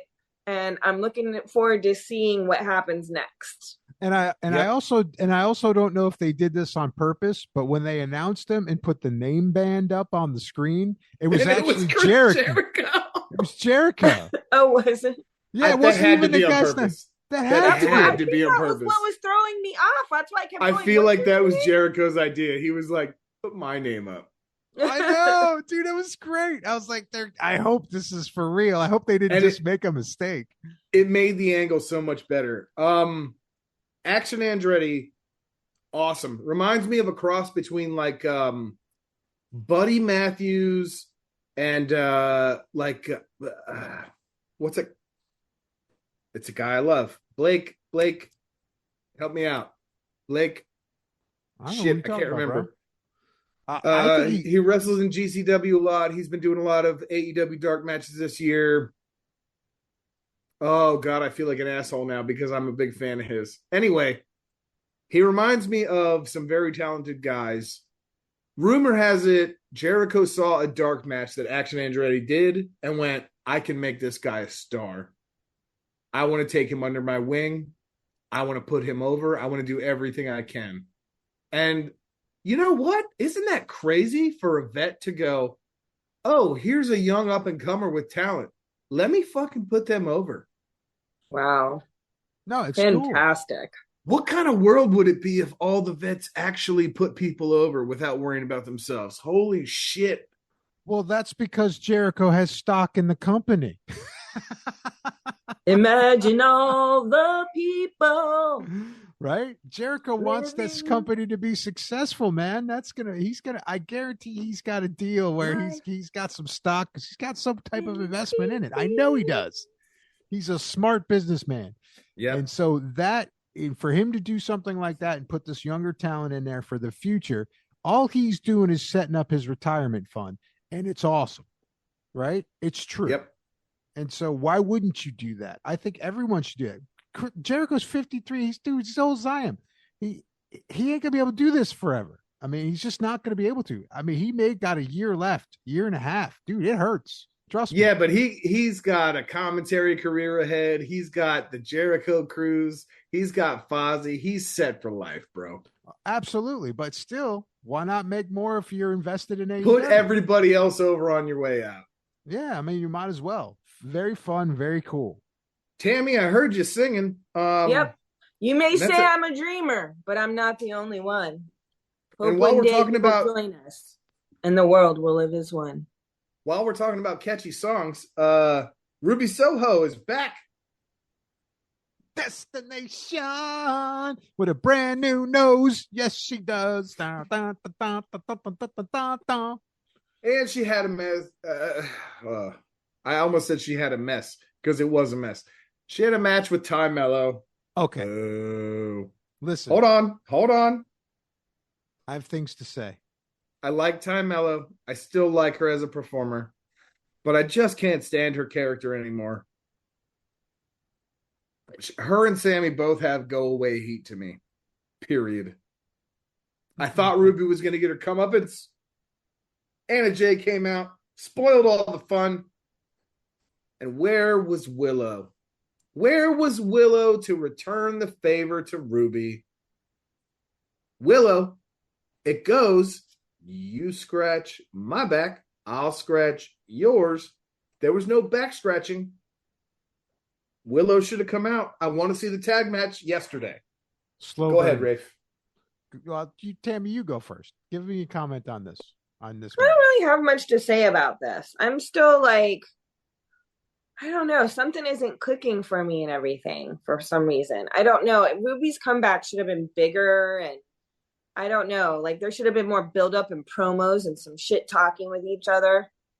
I don't feel like there was a really good... I know they've had their stuff in the past, but then there was some, like, dead, noise for a little while. So I would like to have seen it fired up with some promos again and stuff.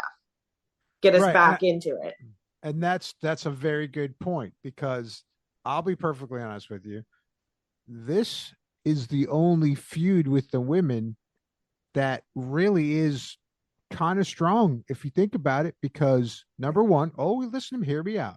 First of all, Ty supposedly broke Ruby's wrist, right? Remember when she slammed her wrist in the door, right? Yeah, I know. You can hear it all you want. And then I think these are working. Ty broke her nose. This all leads up. This is a storyline of Ruby wanting to beat the shit out of her because of all of this stuff in the past. It just so happened it had to have a lot of space in between because she had to have her nose recover. But give me another storyline for the women's division that's as heated as that one. Tell me right now, which one? Jamie Hayter and Toni Storm. Not really. Not as much. Britt and Saraya. Not really. Not much. There was no broken nose. There was no broken wrist. There's just a bunch of talk. What give me that those aren't legit to me. Why are you treating us like we're in an inquisition right now? That's I'm just asking a question. I feel like I'm under a firing line with this. Because y'all are disagreeing with me, but this is a storyline that's got legs. It's not a duel. But we can disagree. Listen to me. Why are you clicking like a chicken? You think I respond to that? It's a storyline. It's better than the rest of the storylines that anybody has. Can you click again? I'm gonna stick to that. I'm gonna dig my heels in on that one, man. But nobody's arguing with you. You're allowed to have your opinion, bro. Yes. Well, that's the most beautiful part about our podcast is we can disagree and it don't matter. There he goes, simping again. I'm telling you, it's the only one that's working. I can see Rafe now walking behind Maxwell at the airport carrying his bags. I'll do it. I'm not kidding. I'll be his manager. No, I agree. It is a very compelling women's feud in a lack of feuds that are interesting in the women's division. Right. That's what I mean. It's like that's the only one. But where was Willow though? You guys haven't said anything about that. I know that's a slow burn. You know how Tony Khan is. He stretches this shit out as far as he could stretch it out, and then he picks his moment to bring her in. I guarantee. Speaking of Willow, she was the one and only RJ City's guest on Hey EW today. I highly recommend everybody go watch that because Willow is a light in this world that I cannot even describe. There is something about that lady that just makes my heart feel warm and fuzzy, and I love Willow so much. Go watch it. Go watch the interview. It's fantastic. Say it again. It's Hey EO. Got it. Hey EW. Are you serious? Hey, you don't watch Hey EW with Arcade City? Like HEY or Hey HAY? Hey HEY. HEH? Hey EW. Can you send me a link, please? Holy shit, Rafe. Don't send her a link. Dude, I know. Fix this.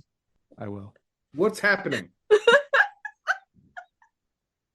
It's okay. Well, I'm intrigued and I want to hear it. I want to hear. No, we're gonna move. We're gonna move past that really fast because now I'm embarrassed for you. So let's move to the final match. I am never embarrassed for myself, so I'm glad someone else is. Okay, and you shouldn't be. That's what makes you who you are, Tammy, and we love you for it. I have a feeling you're an icon wherever you go. All right, moving on. Did you tell him that? We talked about it on the podcast, bro.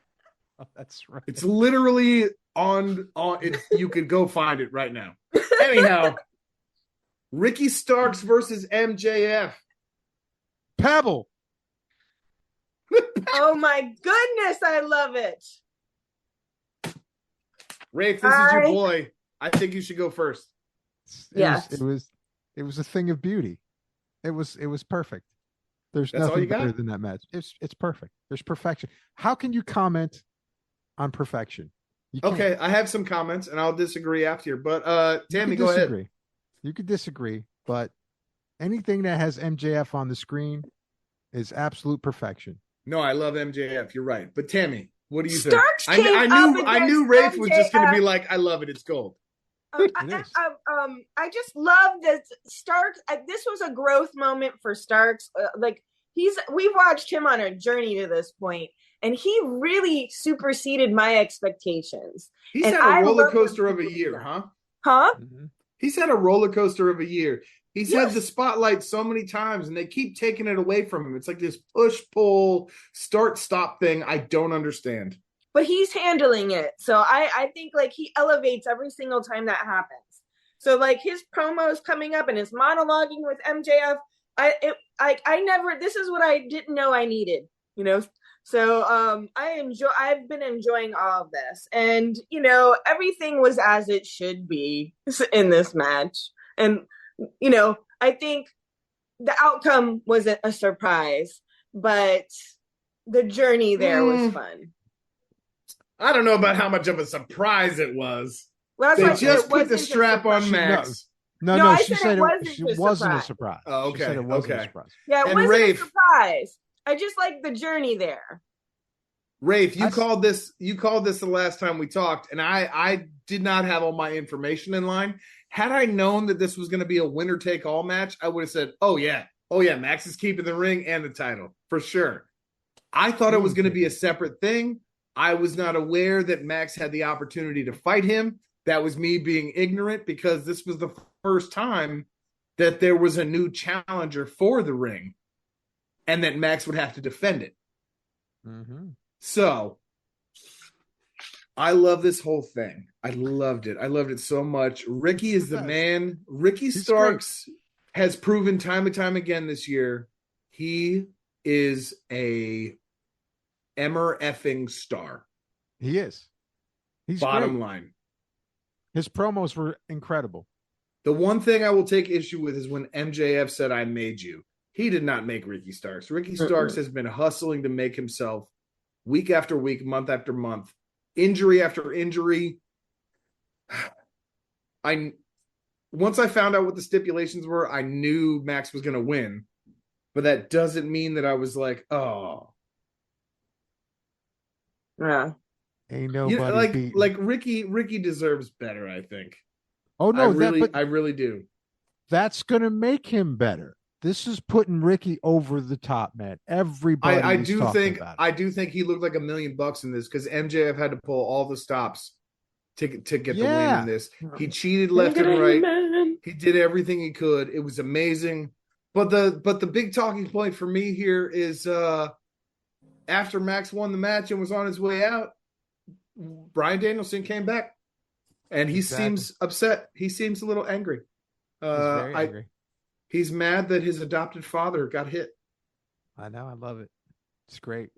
He chased little coward Max all the way out of he damn near ran out of the arena down the street. But he stopped just enough to show his little cheap ass Burberry title. Is that being a coward or being smart about things? He's a coward. I think it's being smart. You run from somebody that's close to your weight that you think you can beat, you're a coward. But that's typical heel behavior, and I like it. That's what I like about Max. It fits the character. It's perfect. Yeah, exactly. All right. You're going to have to give that guy some prize money if you want him to fight Daniels. Like that's it. Yeah, that's perfect. That was it for Dynamite, man. It was a good show. It was a good show. Mm-hmm. It was a good show. Moving on, we're dragging ass here. I'm sorry, folks. Did you guys catch Impact this week? No, I do. The only thing that I caught on Impact was that we're coming down between Jordynne Grace and Mickie James, and that this next pay-per-view that they're going to do is the careers on the line. And winner, like, she either wins the title or she hangs up her career, Mickie James. But it basically has been, right? Like, Mickie James has been putting the career down for the last few matches. There's a lot of moving parts right now in Impact. There's a lot of roster changes. There's a lot of people leaving and a lot of new signees. So the stuff I saw in highlights is just, it feels like they're kind of biding their time and pushing the momentum into 2023 so that they can sort of start the new year in an explosive way and kind of let things settle before they really start pushing new stuff. I think so, because now they're starting to gear up with Giselle and Deonna Purrazzo, so that's kind of like a tag team that they're trying to go after. And I think Deonna's on her way out too. Yeah, so we'll see. I mean, there's too many changes right now, so we're gonna have to sit on Impact for a bit and see what happens. Well, that brings me to SmackDown, guys. Did you watch SmackDown? And I haven't had a chance to check the highlights, so I don't have much to say about this at all. I didn't get a chance to really check it out. So, Tammy, I hate to assume, but yeah, okay. So you didn't watch it either. All right. Well, I'll run down what I thought was impactful. Okay. We had a women's tag title match: Damage Control versus Liv Morgan and Tegan Nox, which seemed a little weird. They're kind of thrown together tag team. The match was very chaotic, and at one point we had Bayley interfering, and then we had interference from a mystery woman in a black hoodie, and everybody was like, well, who's that? I heard some people saying, oh, it's Mandy Rose, she's actually going to the main roster. I heard some people saying, oh, it's this person, oh, it's that person, oh, it's The Rock's daughter, and I even saw somebody go, was that CM Punk? Which that was my favorite. It turned out to be Xia Li. Okay, cool. I guess. I don't know where she fits into this thing. I don't know what we're trying to do here. Maybe we're starting up a faction with Xia and I don't know. Maybe Xia is gonna. The way I saw it is maybe she's gonna join Damage Control. I don't know.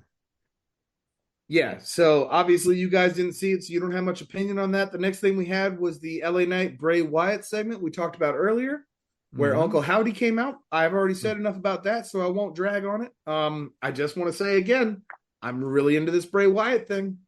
It was my favorite thing in late 2020, and it's my favorite thing now. Bray Wyatt can do no wrong in my eyes, and I can't wait to see what he does next. Nice. We had a match between Gunther and Ricochet.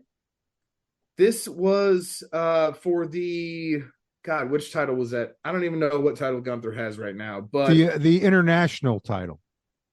It's the international one. It's whatever. Is that what it's called though? It's like the European title, maybe whatever. But he retained clearly. I mean, it's Gunther, aka Walter. I think Gunther's a stupid name. That was a big mistake to change his name.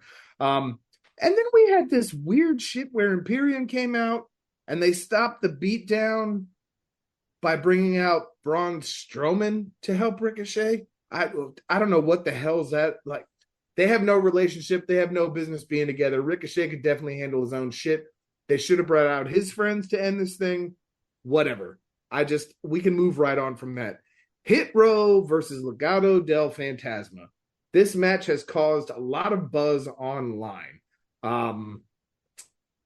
There was some not so great spots in this match, particularly on the part of one Top Dollar.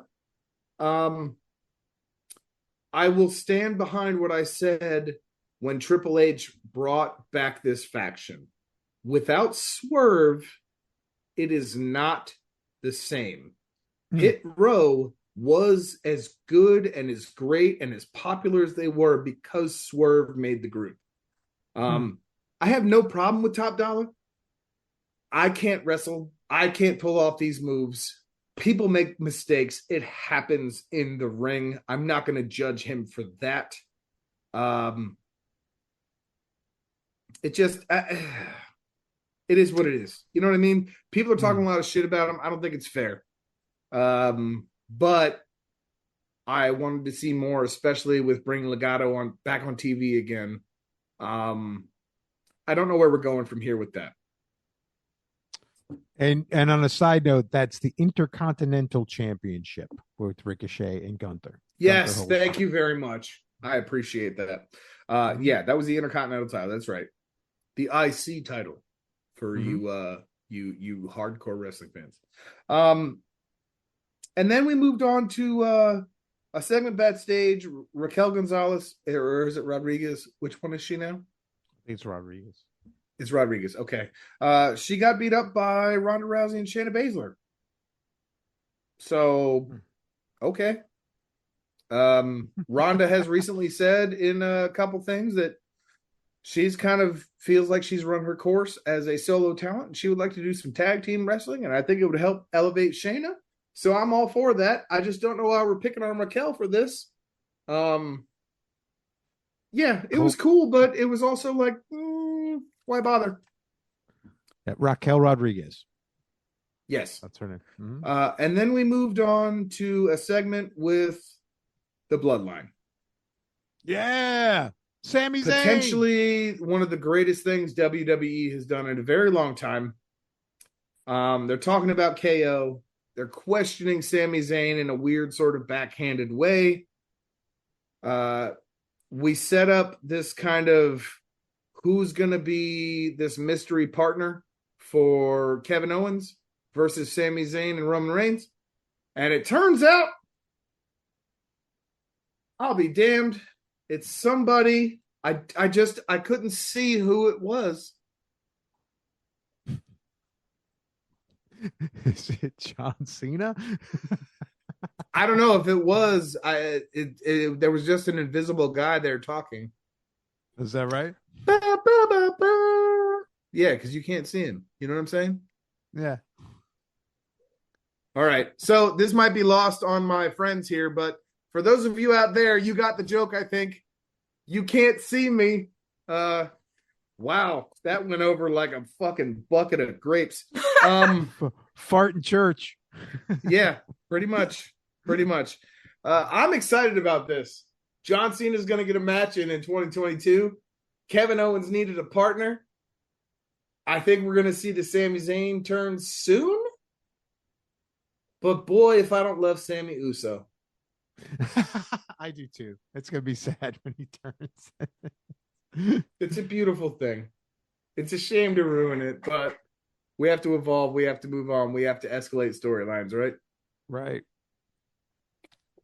But I really just, the only thing I missed from this segment was I missed the John Cena run-in with the never give up towel and the salute and all the bullshit Cena normally does. I don't know why they did this as a video thing. I'm assuming Cena's busy because, you know, he's super Hollywood now. Whatever. He's very Hollywood. I'm looking forward to it, though. I'm looking forward to it. Any other thoughts, guys, on SmackDown? No, not at all. So, is it safe to assume you guys watched Rampage? It is safe to assume this. All right. Rafe, why don't you take Rampage away then, man? Sure. Jon Moxley versus Sammy. They are trying so hard to feel like they're saving Sammy's career. And I think that the fans have turned on him so hard, it doesn't matter what he does. He's never going to be liked by the fans, either as a heel or as a face, because even if he's trying to be a heel, he doesn't seem like he's going over as a heel. I just think people don't like him at all. And it's kind of a shame because he's really good at what he does. It's exactly what I said. It's go away heat. It's no longer heel heat. It's no longer cheap heat. It is go away, get off my TV heat.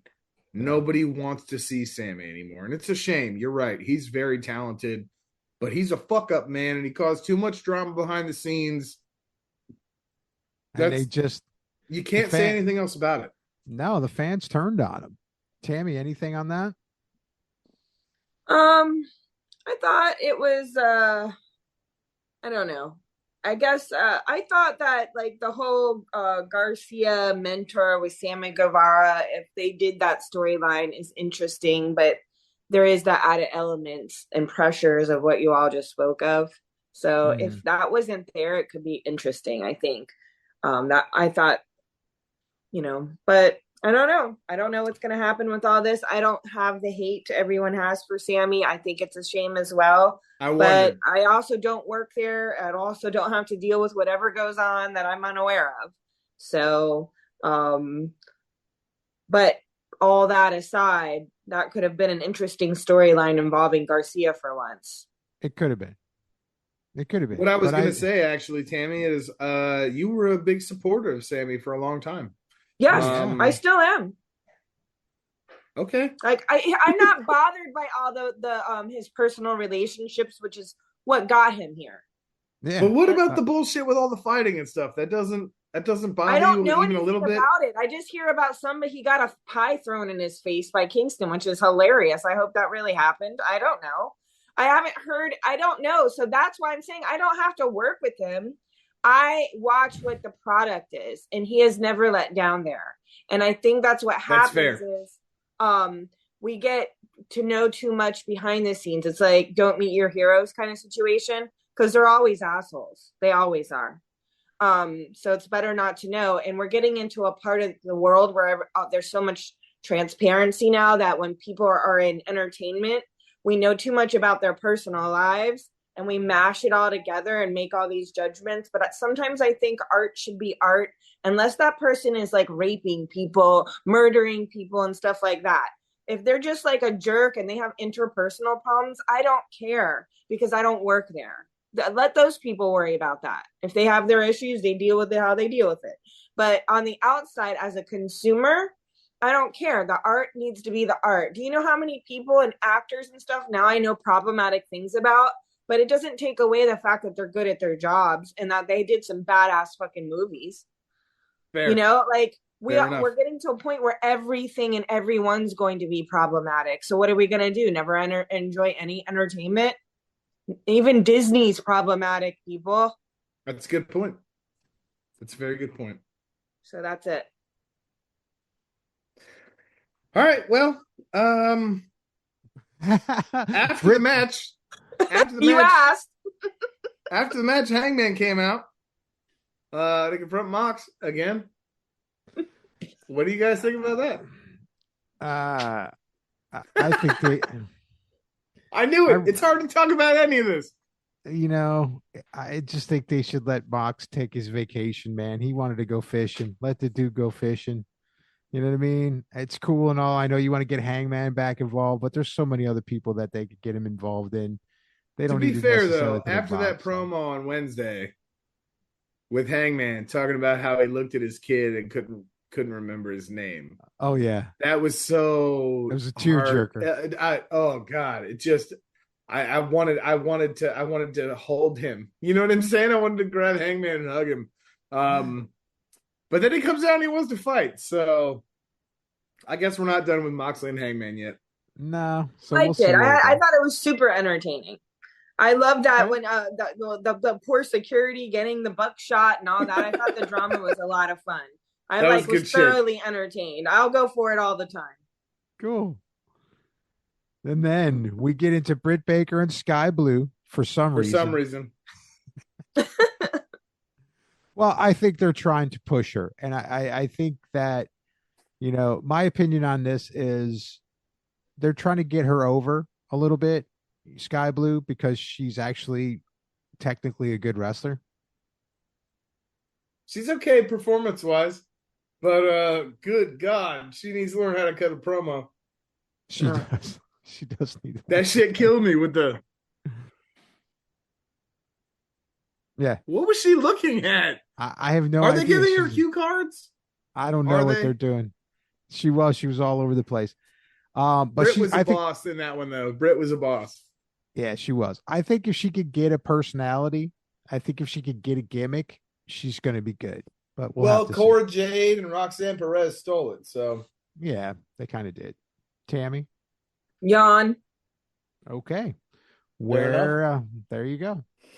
And then, the Sheeta Jamie Hayter thing. Okay. Let's hope Jamie takes all the other belts that Sheeta has. That would be kind of cool. But, that's not going to happen. I'm not thrilled about it. That's not what's on the line.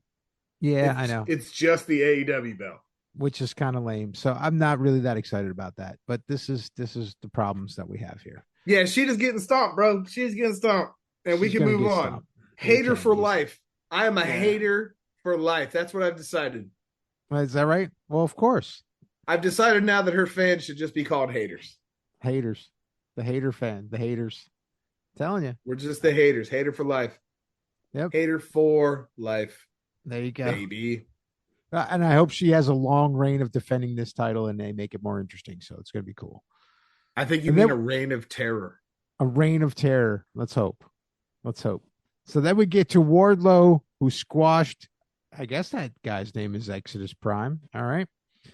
And then Samoa Joe isn't finished with him yet, which, I thought Samoa Joe's promo was pretty good. He got all pissed off and was screaming. That was great. So, it was a good promo. What did you think, Tammy? About the whole Wardlow thing? Yeah. Squash match. Okay, whatever. Yawn. Always good to see you, though. And hold on, a minute ago you were drooling about Wardlow with his exactly. That's why it's always good to see you part. And I mean, he's all right. And sure. And the whole Samoa Joe thing, it'll be pretty interesting. He's all right. I want to say this about Samoa Joe. I love that his promos always involve a lot of spit. They do. Like he just screams and yells and there's spit everywhere. He doesn't try to be careful. He doesn't wipe sweat or saliva from his face. Samoa Joe is a real animal. He leans into it, man. He does. And it's great. It's part of who he is. Yep. So, yeah, we're obviously setting that up for the title. We'll see how that works out. Then we get into the 8-man best friends tag team with Dan Allen, Dustin Rhodes, the Butcher and the Blade, Kip Sabian, and Trent Seven. There were so many people in this ring. It was hard to even understand it. But I will say this. I've always loved Dustin. He's great. His moves are awesome. Kip Sabian is winning me over every time I see him wrestle. So that's all I have to say about that. What'd you guys think of Trent Seven? He was pretty cool, man. But yeah, he is. Tammy, what's your thoughts, Tammy? Well, I think he needs some pants. That's the first thing. Otherwise, I'll say as a whole, this was a fun. He needs some pants. Yes. Not those bikini briefs he's been rocking, huh? No, it looks more like a fancy Depend. Oh. And I don't think that's doing him any good service. So otherwise, all over, this was a very fun group. I enjoyed all the mischief. Hey, you asked the question, Chris. He needs something. Oh shit. Oh, that was rough. Oh God. I gotta recover from that. Hold on. That hurts a little. So I think we mentioned it briefly last week. 2023 is apparently Dustin's last year in the ring. Yeah. Which is sad for me, and also like he so deserves to finally get a break. One of the greatest to ever do it, the son of the legendary Dusty Rhodes. Aw. And while his brother may be gone, Dustin is a trainer. He carries the banner for the family in AEW. He has contributed so much to the business. I'm so happy to see him on TV, even if it's only once in a while. Oh, yeah. Danhausen is a gem. Always. Best friends rule. I know Tammy hates the hug gimmick, but I think it's awesome. And Butcher and Blade. I like everything else, though. Butcher and Blade, we've talked about tons of times. We love them. I love the bit with the bunny and Penelope and the fake nut shots and all that when it got ejected. Beautiful. That was so fucking funny. Orange Cassidy and Danhausen. Whoever came up with that spot. Perfect. I've never seen it before. It's funny. I've never seen it before where women get in the ring and there's fake nut shots. I like Trent Seven. I think he's cool, man. I think he's got a career ahead of him if he can stick around. If he changes his pants, he'll be good to go. All right. I've seen worse. And that wraps it up for that one. So what do we got going now? Our year in review, right? Guys, I hate to say it because time flies when you're having fun, but we've been doing this shit for a whole year, you guys. Oh, wow. 12 months of the Murder Theater podcast. Woo! Yay! Before I say anything else, I want to thank you guys for joining me and being a part of this journey we've all been on together. I've had so much fun. This has been an absolute blast of a year. Every time we do this, it's the best day every week. Every time we have the opportunity. Tammy, Rafe, look at how far you've come in 2022. Rafe, I know you were a fan of wrestling when you were younger and stuff, but recently getting back into it, late 2021. Tammy, you just starting as a fan in 2021. Where we started the year and where we started the podcast and how we got to where we are now at the end of 2022 going into 2023. What are your thoughts on your fanness, your fandom? I'm not sure what to call it. Your opinions about the business, what's changed, what's been good, what's been bad. I want to hear all of it. Go ahead, Tammy.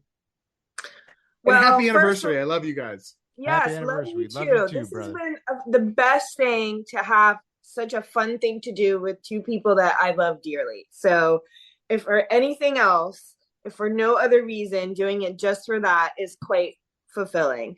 And, it's a good just time to be silly and have fun.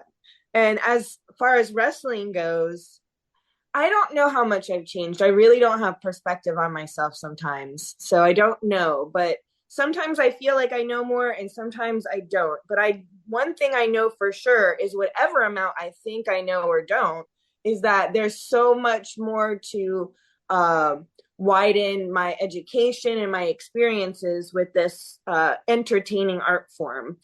So I think that sometimes I wonder if I'm more judgy than I was in the beginning. And I hope to try to keep the child's mind likeness of it, to be open to this amazing performance art everywhere I go, because I have found over the course of this time that I don't prefer the big, fancy, bright light stadium type things. I discovered I really like to be in small areas with people that are doing it that might not even be getting paid to do it. And that is so exciting for me to see people put themselves out there in the world and take that risk to connect with their passion. So I think that's where I've discovered that the directions I will more likely go than not, as far as when I'm adding on to my wrestling experiences. She's hardcore, man. I mean, she will go to the deepest of the underground of wrestling here. Hey, that's the best way to be a wrestling fan. Go to the bottom and go up from there. Tammy, I will say, as someone who's been observing you and your fandom over the last year, we started this podcast as basically we were just going to talk about AEW. We were going to talk about All Elite because that was your first exposure and what really got you into liking wrestling. And you had reasons for that. You had certain wrestlers that intrigued you and all of that. And now you're finding this new route of these independent promotions and smaller companies and all this stuff and unique wrestlers and people who don't necessarily signify the typical professional wrestler. And I think that's fantastic. I am so excited to have seen the transitions so far. And I can't wait to see where you go in the future with your fandom. I think it's really cool. I'm excited that somebody in my family has become a fan of professional wrestling, which I've been pushing for years and everybody laughed at. I think it's dope. I'm super happy to have you here. And Rafe, I got to ask, man, how do you think, you know, with your experience as a kid who was into wrestling and stuff, and you took so many years away, how do you think you've changed from the start of this year to now? Well, I'll tell you this. I have really gotten into the technical art form of this business. And what I've really kind of focused on it and really started paying attention to and really, really, really appreciated was the technical element of this sport and just how you can make a match either bad by your technical work in the ring or absolutely excellent. And being able to kind of like check that out and then see the storylines and the characters and what characters work and what characters don't, that's really like kind of upped my appreciation for wrestling, period, to the point where it's like, okay, it was just wrestling. Okay, I liked the characters when I was a kid. You know, I was entertained by the characters. Like one of my favorite ones when I was a kid was George the Animal Steel. Well, obviously he's a total character. Got a green tongue, bald, hairy. It was great. But now the way that I watch wrestling is I look at it in a technical manner, kind of like I look at, you know, musical bands and how they play and, you know, how they put things together, how they create songs. It's like how these guys create matches. I think feels like a really great art form. And it's really gotten me excited to see the really good matches and the smoothness of these moves without actually killing each other. And, you know, and so that's what's really kind of pushed me up over the top as far as like getting more of a fan and getting more into it just because of that really alone. So, yeah, man. And this has been a fun journey. It's great that my wife actually talked me into doing this. Tammy was just like, she's like, I mean, it just came out of the blue. She's like, hey man, we're going to watch wrestling now. She goes, we're going to watch wrestling. I said, what the fuck? I mean, you don't even look at sports. I mean, it's like, I sit there and I watch the NFL. I watch the World Cup today. I watch any NHL game there's possible. I mean, I like sports. And then she's like, she hated this shit. And then she's like, yeah, I'm going to watch some wrestling. I go, fucking wrestling? She's like, yeah, there's this new thing. It's like, it's like WWE, but it's AEW. And we're going to watch some wrestling. And the next thing you know, like a couple weeks later, I'm at a show. And I'm like, holy shit, what the hell? And it was just like, it was kind of like this thing that just kind of like zoomed in on me to like, here, my wife is into it. Oh, cool. This is really cool. And it's great that I get to share that with her because it's awesome, you know, and it's great that I get to share it with you too, because, you know, we were in a band together and in a long time Several ago. bands. And it was fun being in a band with you. So it's like it's great to have this connection again and do all this stuff, and it really makes me very happy every time I get to do it. And every time I get to watch wrestling too, so it makes me happy to think about all the things that are going to come together once it's over, and then we all get together and talk about it.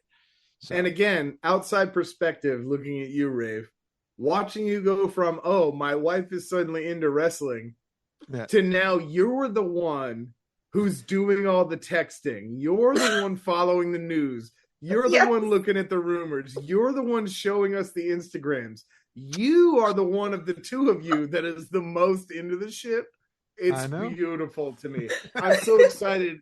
And I appreciate the fact that you and I get to have this kind of thing that we all share now, just like with Tammy.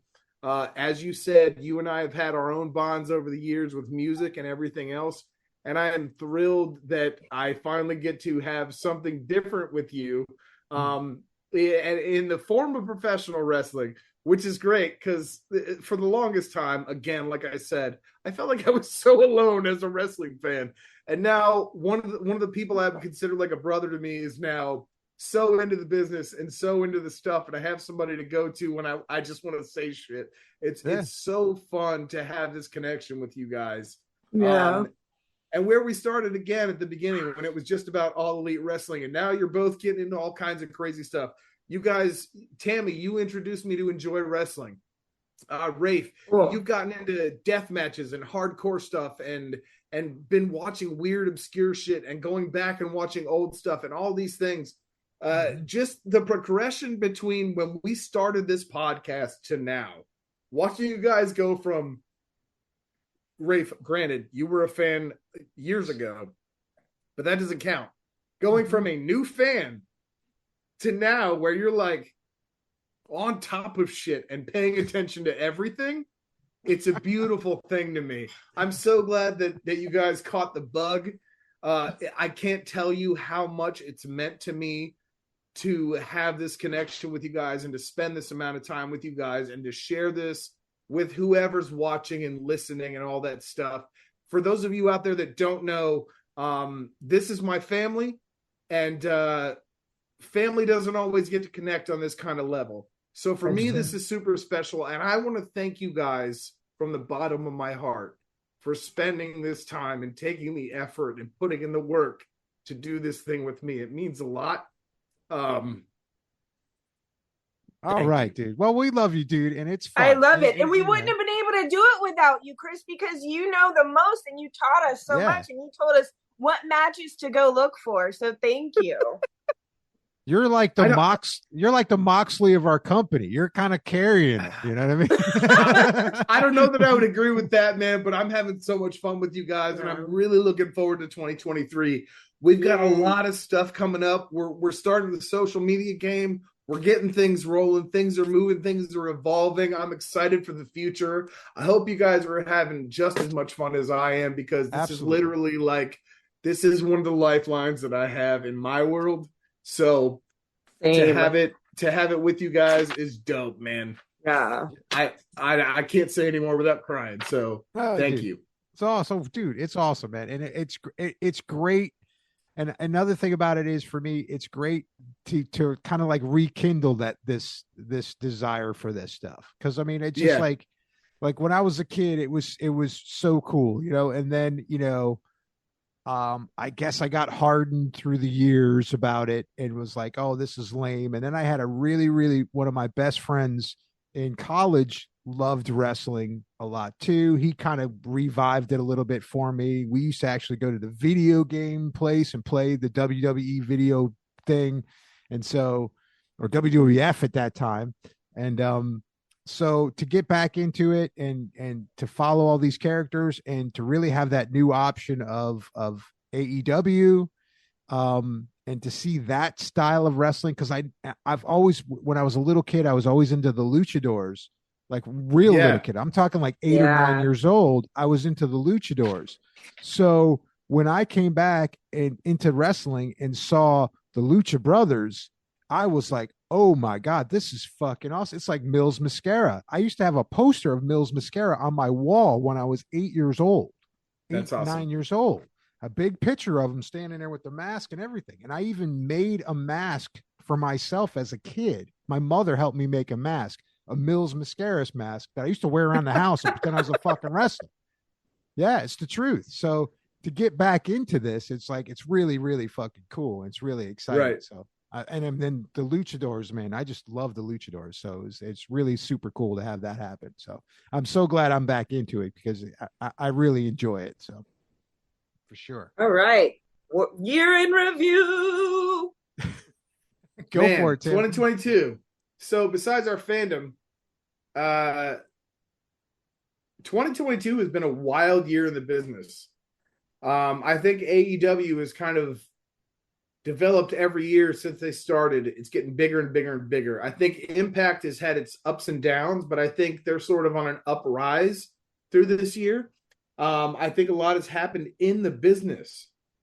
But let's talk about some of our favorite stuff from this year. Sure. Go. You want to go first, Tammy? So this is weird for me because my favorites this year are also my first year. And, there's still so much to develop and learn. And one thing I learned through all of this is your opinion can change under one match. Like so that. It's really hard to choose absolute at the drop of a dime. Yes. Yeah. So I like that because I'm such an absolutist in certain ways. I like to have that wildness of maybe I'll like them, maybe I won't, I don't know. So of course, since it's my first year, we all know who my favorite wrestler is, no matter what. It's Rey Fenix. I own the figure. Okay. It's the only one I own. No, I think I was wondering. I was wondering if that's what you were gonna say. Yeah, but so just because I feel like there's a certain vibe, and I love all of Death Triangle. And I just feel like there's a certain vibe. I love, if you go look at them, they have they have their own store and they have their own club and they have this whole thing with the vintage lucha movies that they show. They're freaking cool. They have a really inspiring backstory. And I feel like they always come at a total height of entertainment. Like they never take it for granted. And they're so smooth at what they do, and they do these things that come across magical. So even though there's so many good wrestlers right now, it's still going to be Rey Fenix. And then... Well, hold on. Before we move on from there, Rafe. Yeah. Favorite wrestler of 2022? Y'all can guess. We could. Does it start with an M and end with a F? Both Tammy and I have our assumptions, but let's clarify for anyone out there who hasn't paid attention before. All right. It's MJF. It's been since the minute that man walked onto the set. I mean, I think one of the first AEWs we saw, he sat down with Jericho and did the contract with whatever contract what was going on. And I was like, that's it, dude. This guy is the shit. I was just like, this is great. Now, if you want to talk about new wrestlers that have come into my... Nope. Not yet. I'm coming back favorite wrestler of 2022. Favorite wrestler of 2022 is MJF with all his fucking shenanigans and the shit he pulls, man. It's just he set everything up perfectly. I mean, fair enough. Perfectly. I have a suggested category though. Well, hold on. Before we move on. Go ahead, Chris. You got to say. My favorite wrestler of 2022. I'm really excited to hear this. I need a drum roll for this. No, we don't. I am basing this on technicality, work, ability, natural talent. Bryan Danielson. I agree. My favorite professional wrestler of 2022. He's had a tremendous year. I think the leash being off of him when he left WWE has given him the ability to not worry about being a gimmick and being a character and all of that. He just gets to be a badass wrestler. Think about how many matches he had this year. Adam Page, all the stuff he did, the fucking super long draw matches, the constant kick in the face to all the newbies, all these things, the stuff with Blackpool Combat Club, the stuff with William Regal. Bryan Danielson is at his peak and potentially on his way out. And I think maybe this was his best year in the business. Definitely my favorite wrestler of 2022. Cool. Makes sense. He's great. Absolutely great. All right. What's next? The storyline? Favorite storyline of 22? Yeah. What? This one's interesting. Favorite storyline of 2022? Rafe? Mine's going to be quick. Y'all know what it is. Well, go ahead. It's the MJF storyline. Everything he's done this year. All of them. I mean, every single one he's done. And the you got to be more specific than that. What was the best? What was the best program MJF was in this year for you? The best program he was in with this year was when he got suspended for a couple of months with Tony Khan, and he had called everybody a mark, and he asked everyone to fire him. That was fucking brilliance, unprecedented absolute brilliance, complete uniqueness. Never been done. Never will be done again. I agree. Right. That's fantastic. And literally wiped him from the face of the earth on AEW. Nobody knew what was going on. It was dark. There was nothing happening. And it was like they wiped his merch off of the website. You heard shit from him. And then I think it's safe to say that was the biggest work of the year as well. Yeah. And I mean, I just think that was the best storyline when he dropped off of TV for what, 3 months. And then he comes back and makes this comeback and becomes the champion within 2022. That's despite all the shit that happened in between as well. Despite it, I thought it was perfect. Tammy. I agree completely 1000%, but I have a little bit of a twist on which. No. Fuck all that. I want your favorite storyline of 2022. Yeah, yours, Tammy. Well, I like the one with MJF and Wardlow because it turned Wardlow into who he is now and gave him the opportunity to like break out and be the big star he is. But okay, they did all the trials. And I'm in the room. No, you're actually not though. You're down the hall. I so did not expect that. I had like 5 other scenarios I thought you might pick for best storyline of the year. I'm so excited that you guys both have something to do with MJF. My second runner-up would have been the Acclaimed Daddy Ash shit. Yeah. Okay. Mm-hmm. Okay. That's fair. You know what? The MJF Wardlow storyline was epic. I felt like it dragged on too long. It took too long to get there. It started out that way, but I like the way it ended. And the other thing is, like, with the opposite, with the one with the monologue was so good about the mark, but him being gone so long, I didn't like. Gotcha. Well, what about you, Chris? I'm gonna switch companies on you guys, man. That's fine. I'm all about the bloodline this year. That was really good, man. Roman Reigns, the Usos, everything they've done this year in WWE. And by everything they've done, I mean carried the entire company. Yeah. And the stuff with Sami Zayn, there's nothing more compelling to me than what they've been doing over there. So, yeah, there's not much else to say about that. Let's move on to Tammy. What was your favorite tag team of 2022? You know what? That was a tough one, but I'm gonna go with the Young Bucks. I gotta say these were all tough ones, but I felt like maybe Young Bucks might be your pick. You got it. If you were betting money, you would have won some. I think that's a super fair, accurate statement. Rafe, what about you, man? Okay. Now, I'm gonna put an asterisk on this. It's getting interesting. I have deep love for the Young Bucks. Deep love for the Young Bucks. But they were life. For life, but they were not my favorite tag team this year. My favorite tag team, and there's a reason that they were my favorite tag team, is the Acclaimed. And the reason that the Acclaimed is my favorite tag team is because of how they developed and came through. that's what I love the most about the Acclaim, because they were two kids that you would never expect I wouldn't have expected when I saw them for the first time, ever expected in a million years that they would be anything but just a gimmick tag team. To be perfectly honest with you, I figured they had their little gimmick.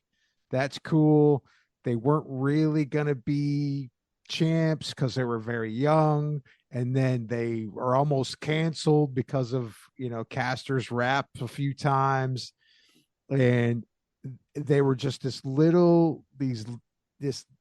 not so popular group of guys that just became superstars over the year. And I thought that was fantastic. Because I shit all over them for several months. Yeah, I get it. You didn't expect anything from them, and then for them, that Keith Lee match when they Swerve in Our Glory, when they did that first one, it was an epic match, and I was like, oh man, this is going to be fun, because really when you saw everything from the Acclaimed was just kind of like, oh, they did a couple things, he did the mic drop, the match was over, right? And then they kept kind of doing that. And there really wasn't too much of a buildup. You had some stuff with slowly bubbling with Daddy Ass, but I felt that Daddy Ass was kind of overshadowing them a little bit, this, that, and the other thing. But then, towards the end of this year, they really came into their own, and they're really a good, entertaining, technically good tag team. And so my vote for 2022 is the Acclaimed. Yeah, if we had a topic on here that was like most unexpected enjoyable team, they'd be on my list, because I hated them at the beginning of this year. I couldn't stand them. I thought they were shit. Max Caster pissed me off a lot. I love them now. They're one of my favorites, but favorite tag team of 2022, I'm going to say best tag team of 2022. FTR. I don't feel like I need to justify it. I don't feel like I need to explain it. Nope. FTR. Agreed. FTR. Period. Absolutely. You can't argue with that, because they've won titles in every promotion this year. So yeah, I know. I was close to putting them up there too. I love them. I mean, there's no counterpoint. Let's move on. Yeah. Let's move on. We move on. The best show pay-per-view of this year. I am going, they were up and downs. There was a couple of them. I mean, I really like that last WWE one, the War Games one. That was really cool. That was up there for me. But it's the dog collar match with MJF. The Revolution early in the year is my favorite. That's fair. That was a great match. That was fantastic. That was a good pay-per-view. And you don't even have to explain it. Don't have That was a killer show. Tammy? Well, this is going to be a really short conversation, because I picked the exact same one. It was. Fair enough. That was a really good show. It was an AEW show. For me, Survivor Series, War Games, best pay-per-view of the year. It was excellent. Not only was it a good pay-per-view, it was the best Survivor Series I've seen in I don't even know how many years. It was the best version of War Games matches I'd seen in a long time, despite the facts that I love the blood and guts matches. There's something special about the way AEW does those matches, but War Games on a main roster show at Survivor Series blew me away. The women's match, the men's match, they were both fantastic. I don't know how WWE can justify paying their roster the way that they do, based on that show. No doubt. There's no argument. No. There you go. What was your least favorite thing in the past year in the wrestling business, Tammy? The Jade Cargill storyline. Ooh, and also the drop off in the women's division in AEW in general. Like I like Jade's. I think she's beautiful. I think she's a goddess. When I look at her and her outfits are super cool, and I love all the themes. But when it came down to her promos, her storyline being a champion, I thought it was definitely my least favorite thing. And my biggest least favorite was when Rey Fenix hurt his arm. There you go. Fair. Rafe? My least favorite was, it's kind of a tie. It's a tie. It was the CM Punk bullshit and the AEW women's division. I think the minute that Brandy left, trouble started happening. And I hate to say That's fair. But That's it's fair. I feel that it's true. When Brandy Rhodes left, I think she was pushing that division a little bit more, and then all of a sudden it got forgotten about. She really was keeping the rein on things, wasn't she? And put it this way, next year I'm going to have a whole lot more WWE stuff to talk about. There you go. And GCW and Impact and Enjoy Wrestling and all the other promotions that we're going to be watching because we're real wrestling fans and that's what we do. Mm-hmm. Yep. All right. Least favorite thing from the past year. I don't know if you guys can see this, if it will focus. All the drama, particularly in AEW. Yeah. Bunch of bullshit. Yeah. We don't need to get into specifics. There was the All Out Fallout. There was all the stuff with Sammy, Eddie, blah, blah, blah. You're right. The drama's dumb, man. It's a profession. It's a business. Let's be professionals. You know what I'm saying? Yes. Now, best thing to happen in professional wrestling in 2022. Tammy, thoughts? So I don't know best. I put favorite moments. So that's fine.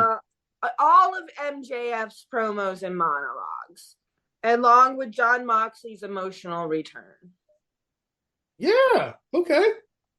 I forgot about the whole rehab stint and everything. Jesus Christ. God, it's been a lot has year. Happened this year. It really has. Rafe? Favorite wrestling happenings? Well, obviously the MJF stuff, but I was very happy with the development of the House of Black. Of course, I'd like to see them be doing more, but the fact that developed over this year and everything kind of fell into place of what I wanted it to fall into, I think is perfect. I agree. Those are both great points, guys. My absolute favorite thing, and the thing that really got my rocks off in 2022 in professional wrestling and the business and what's best for the business. Ding dong, the witch is dead. Vince McMahon is gone, baby. Good point. Adios, you old crotchety, non-attached bastard. No, nothing. Can't write a story. Can't develop a character. SOB. So happy we're done with him. It's to me, that's the best thing that's happened in wrestling in 20 years. Forget 2022. 2 decades. That is the best development that has come across anything. Yep. Need I say more? You don't need to say anymore. Nope. That's it. Drop the mic on it. Drop the mic on that, baby. I have an interesting question for you guys. Sure. Anything you're specifically looking forward to next year? Go ahead, Tammy. What are you looking forward to? All of the Enjoy Wrestling series that comes out. This time I'll be able to follow all year round, as they post on YouTube. And I'm looking forward. I like to learn more about New Japan. And I enjoyed everybody from New Japan I've seen so far. And I want to look more into that and learning more about all of that. Oh, that's and doing some wrestling conferences. You're going to love it. You're going to love it. I promise. Rafe? The Enjoy stuff. The last thing they did this weekend was the Royal Rumble. Yes. The Royal Rumble is going. Not the Royal Rumble. Or the Battle Royale or something like that they did. Enjoy had a big event last night. Yeah. Unfortunately, it wasn't televised. You can't find it anywhere. You got to look on social media to get a hold of it. I think I need to drive out there and go to one live this year. It will be on YouTube. Philly road trip. It'll be on YouTube in January. I was told by the people from Enjoy when they answered me back on Instagram. Nice. So I'm looking forward to it because I've seen a bunch of clips and stuff from the show. It was amazing from what I saw. So many awesome matches, so many awesome things, so many great performers, so many great talents. Enjoy. If we had an extra category for my favorite new promotion in 2022, despite the fact that they weren't brand new in 2022, it'd be Enjoy Wrestling. For sure.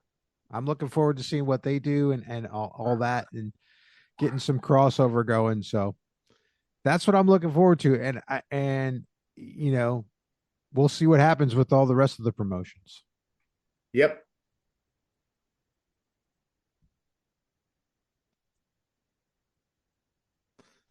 All right. Well, it's been a great year for 2022 for wrestling. More and more exciting, more and more things I'm into.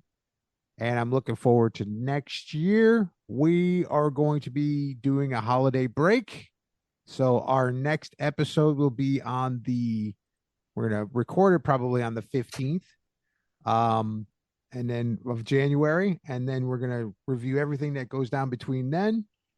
And then after that, we're going to take a few weeks off. We're going to take a few weeks off. Then we're going to do a lot of shit going down between now and then, but that's okay. I'm going to make Tammy watch the Royal Rumble.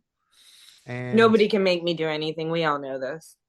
We'll do our next show. Maybe consider it from my own free will. Tammy wants to watch promise you want to watch the Royal Rumble. Right. You've never watched one. You're going to love it. You're going to love it. I feel like I'm getting subliminally brainwashed to watch it. So I'm definitely going to. I will continue to subliminally brainwash you. I'm going to watch it, okay? Well, it's part of your job. We're gonna review it, so you have to watch it. Right. You have to watch it. I have to be a professional. So that's what we got coming around the bend. Anything else? No. Nope. I mean, what? What was the question? Huh?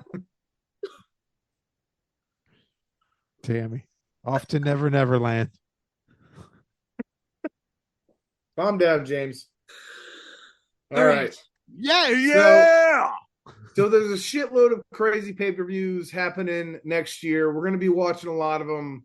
I know you guys aren't super into GCW yet, but I'm definitely going to be watching it. They're coming back to Charlotte.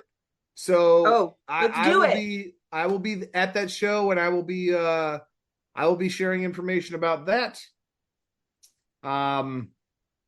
Yeah, there's literally like millions of things happening in 2023. Wow. The Rumble's the first big one. I'm super excited to see what happens at Wrestle Kingdom.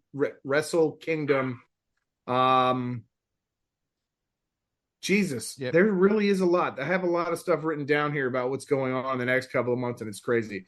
And there's like 20 shows between now and the next time we all get together. So, is there anywhere you can post this list?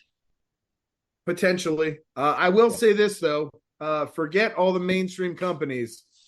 Everyone out there who's listening, watching, whatever, go support your local wrestling scene. Yes. Go to the indie shows near you. Go to the dive bars. Go to the shows that happen at brunches and weird outdoor shows. You never know where you're going to see the next superstar. You never know where you're going to find the next golden match.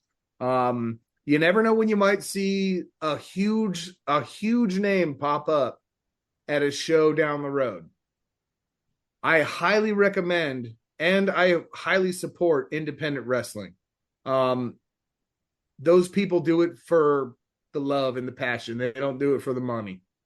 So go find your indie scene, make it happen. Exactly. All right, everybody. We have been gonna make it happen. It's been a fantastic. We got to say thank you to the folks, Rafe. Thank you to everybody that's listened. I'm going to give a shout out to Jordan. Thanks to him and everybody else that supported us over on Twitter, and all the people that enjoy wrestling and who went back and forth with us and had some fun with us as well. That's been awesome. We're definitely going to bring you some more Enjoy stuff. 100%. Yep. And we're just happy that we're doing it. We're happy we're get together, and 2023 is going to be a whole lot of fun, and we're looking forward to it. I want everybody. And thank you to everybody that has engaged with us on YouTube. Thank you to everybody that has engaged with us on Twitter. Thank you to everybody who's been listening to us on the podcast services, whether it be Podbean, Spotify, SoundCloud, wherever you're listening to us at. We appreciate your support. We love you guys. And the TikTok. We actually also, we should thank the opportunities we've gotten with talent. We've had the opportunity to speak with a number of talents this year. I know you guys went to a couple of conventions. You did some interviews with folks. We talked to a few people on the indie scene. We did some interviews. We've had a really good time with people who may not be exposed to the broad, wide world of professional wrestling. Go back and check out our videos, watch our old stuff. More importantly, we're currently ramping up our social media presence. We're doing we're trying to get with you young folks and be more current. We recently fired up our TikTok. We recently fired up our Instagram. If you're listening or watching, we would appreciate it if you would go over there. All you have to do is look right down here in this corner. My arm doesn't do that. There we go. This corner right there. You can find us on TikTok, Instagram, YouTube. You can also find us on all these different podcast sites. The main ones are SoundCloud, Podbean, Spotify. Please go check us out. Give us a follow. Stay up to date on everything we're saying. We will see you guys in 2023. But thank you so much for everything in 2022. We've had a great time. I hope you guys have had a good time too. Happy holidays. Happy holidays.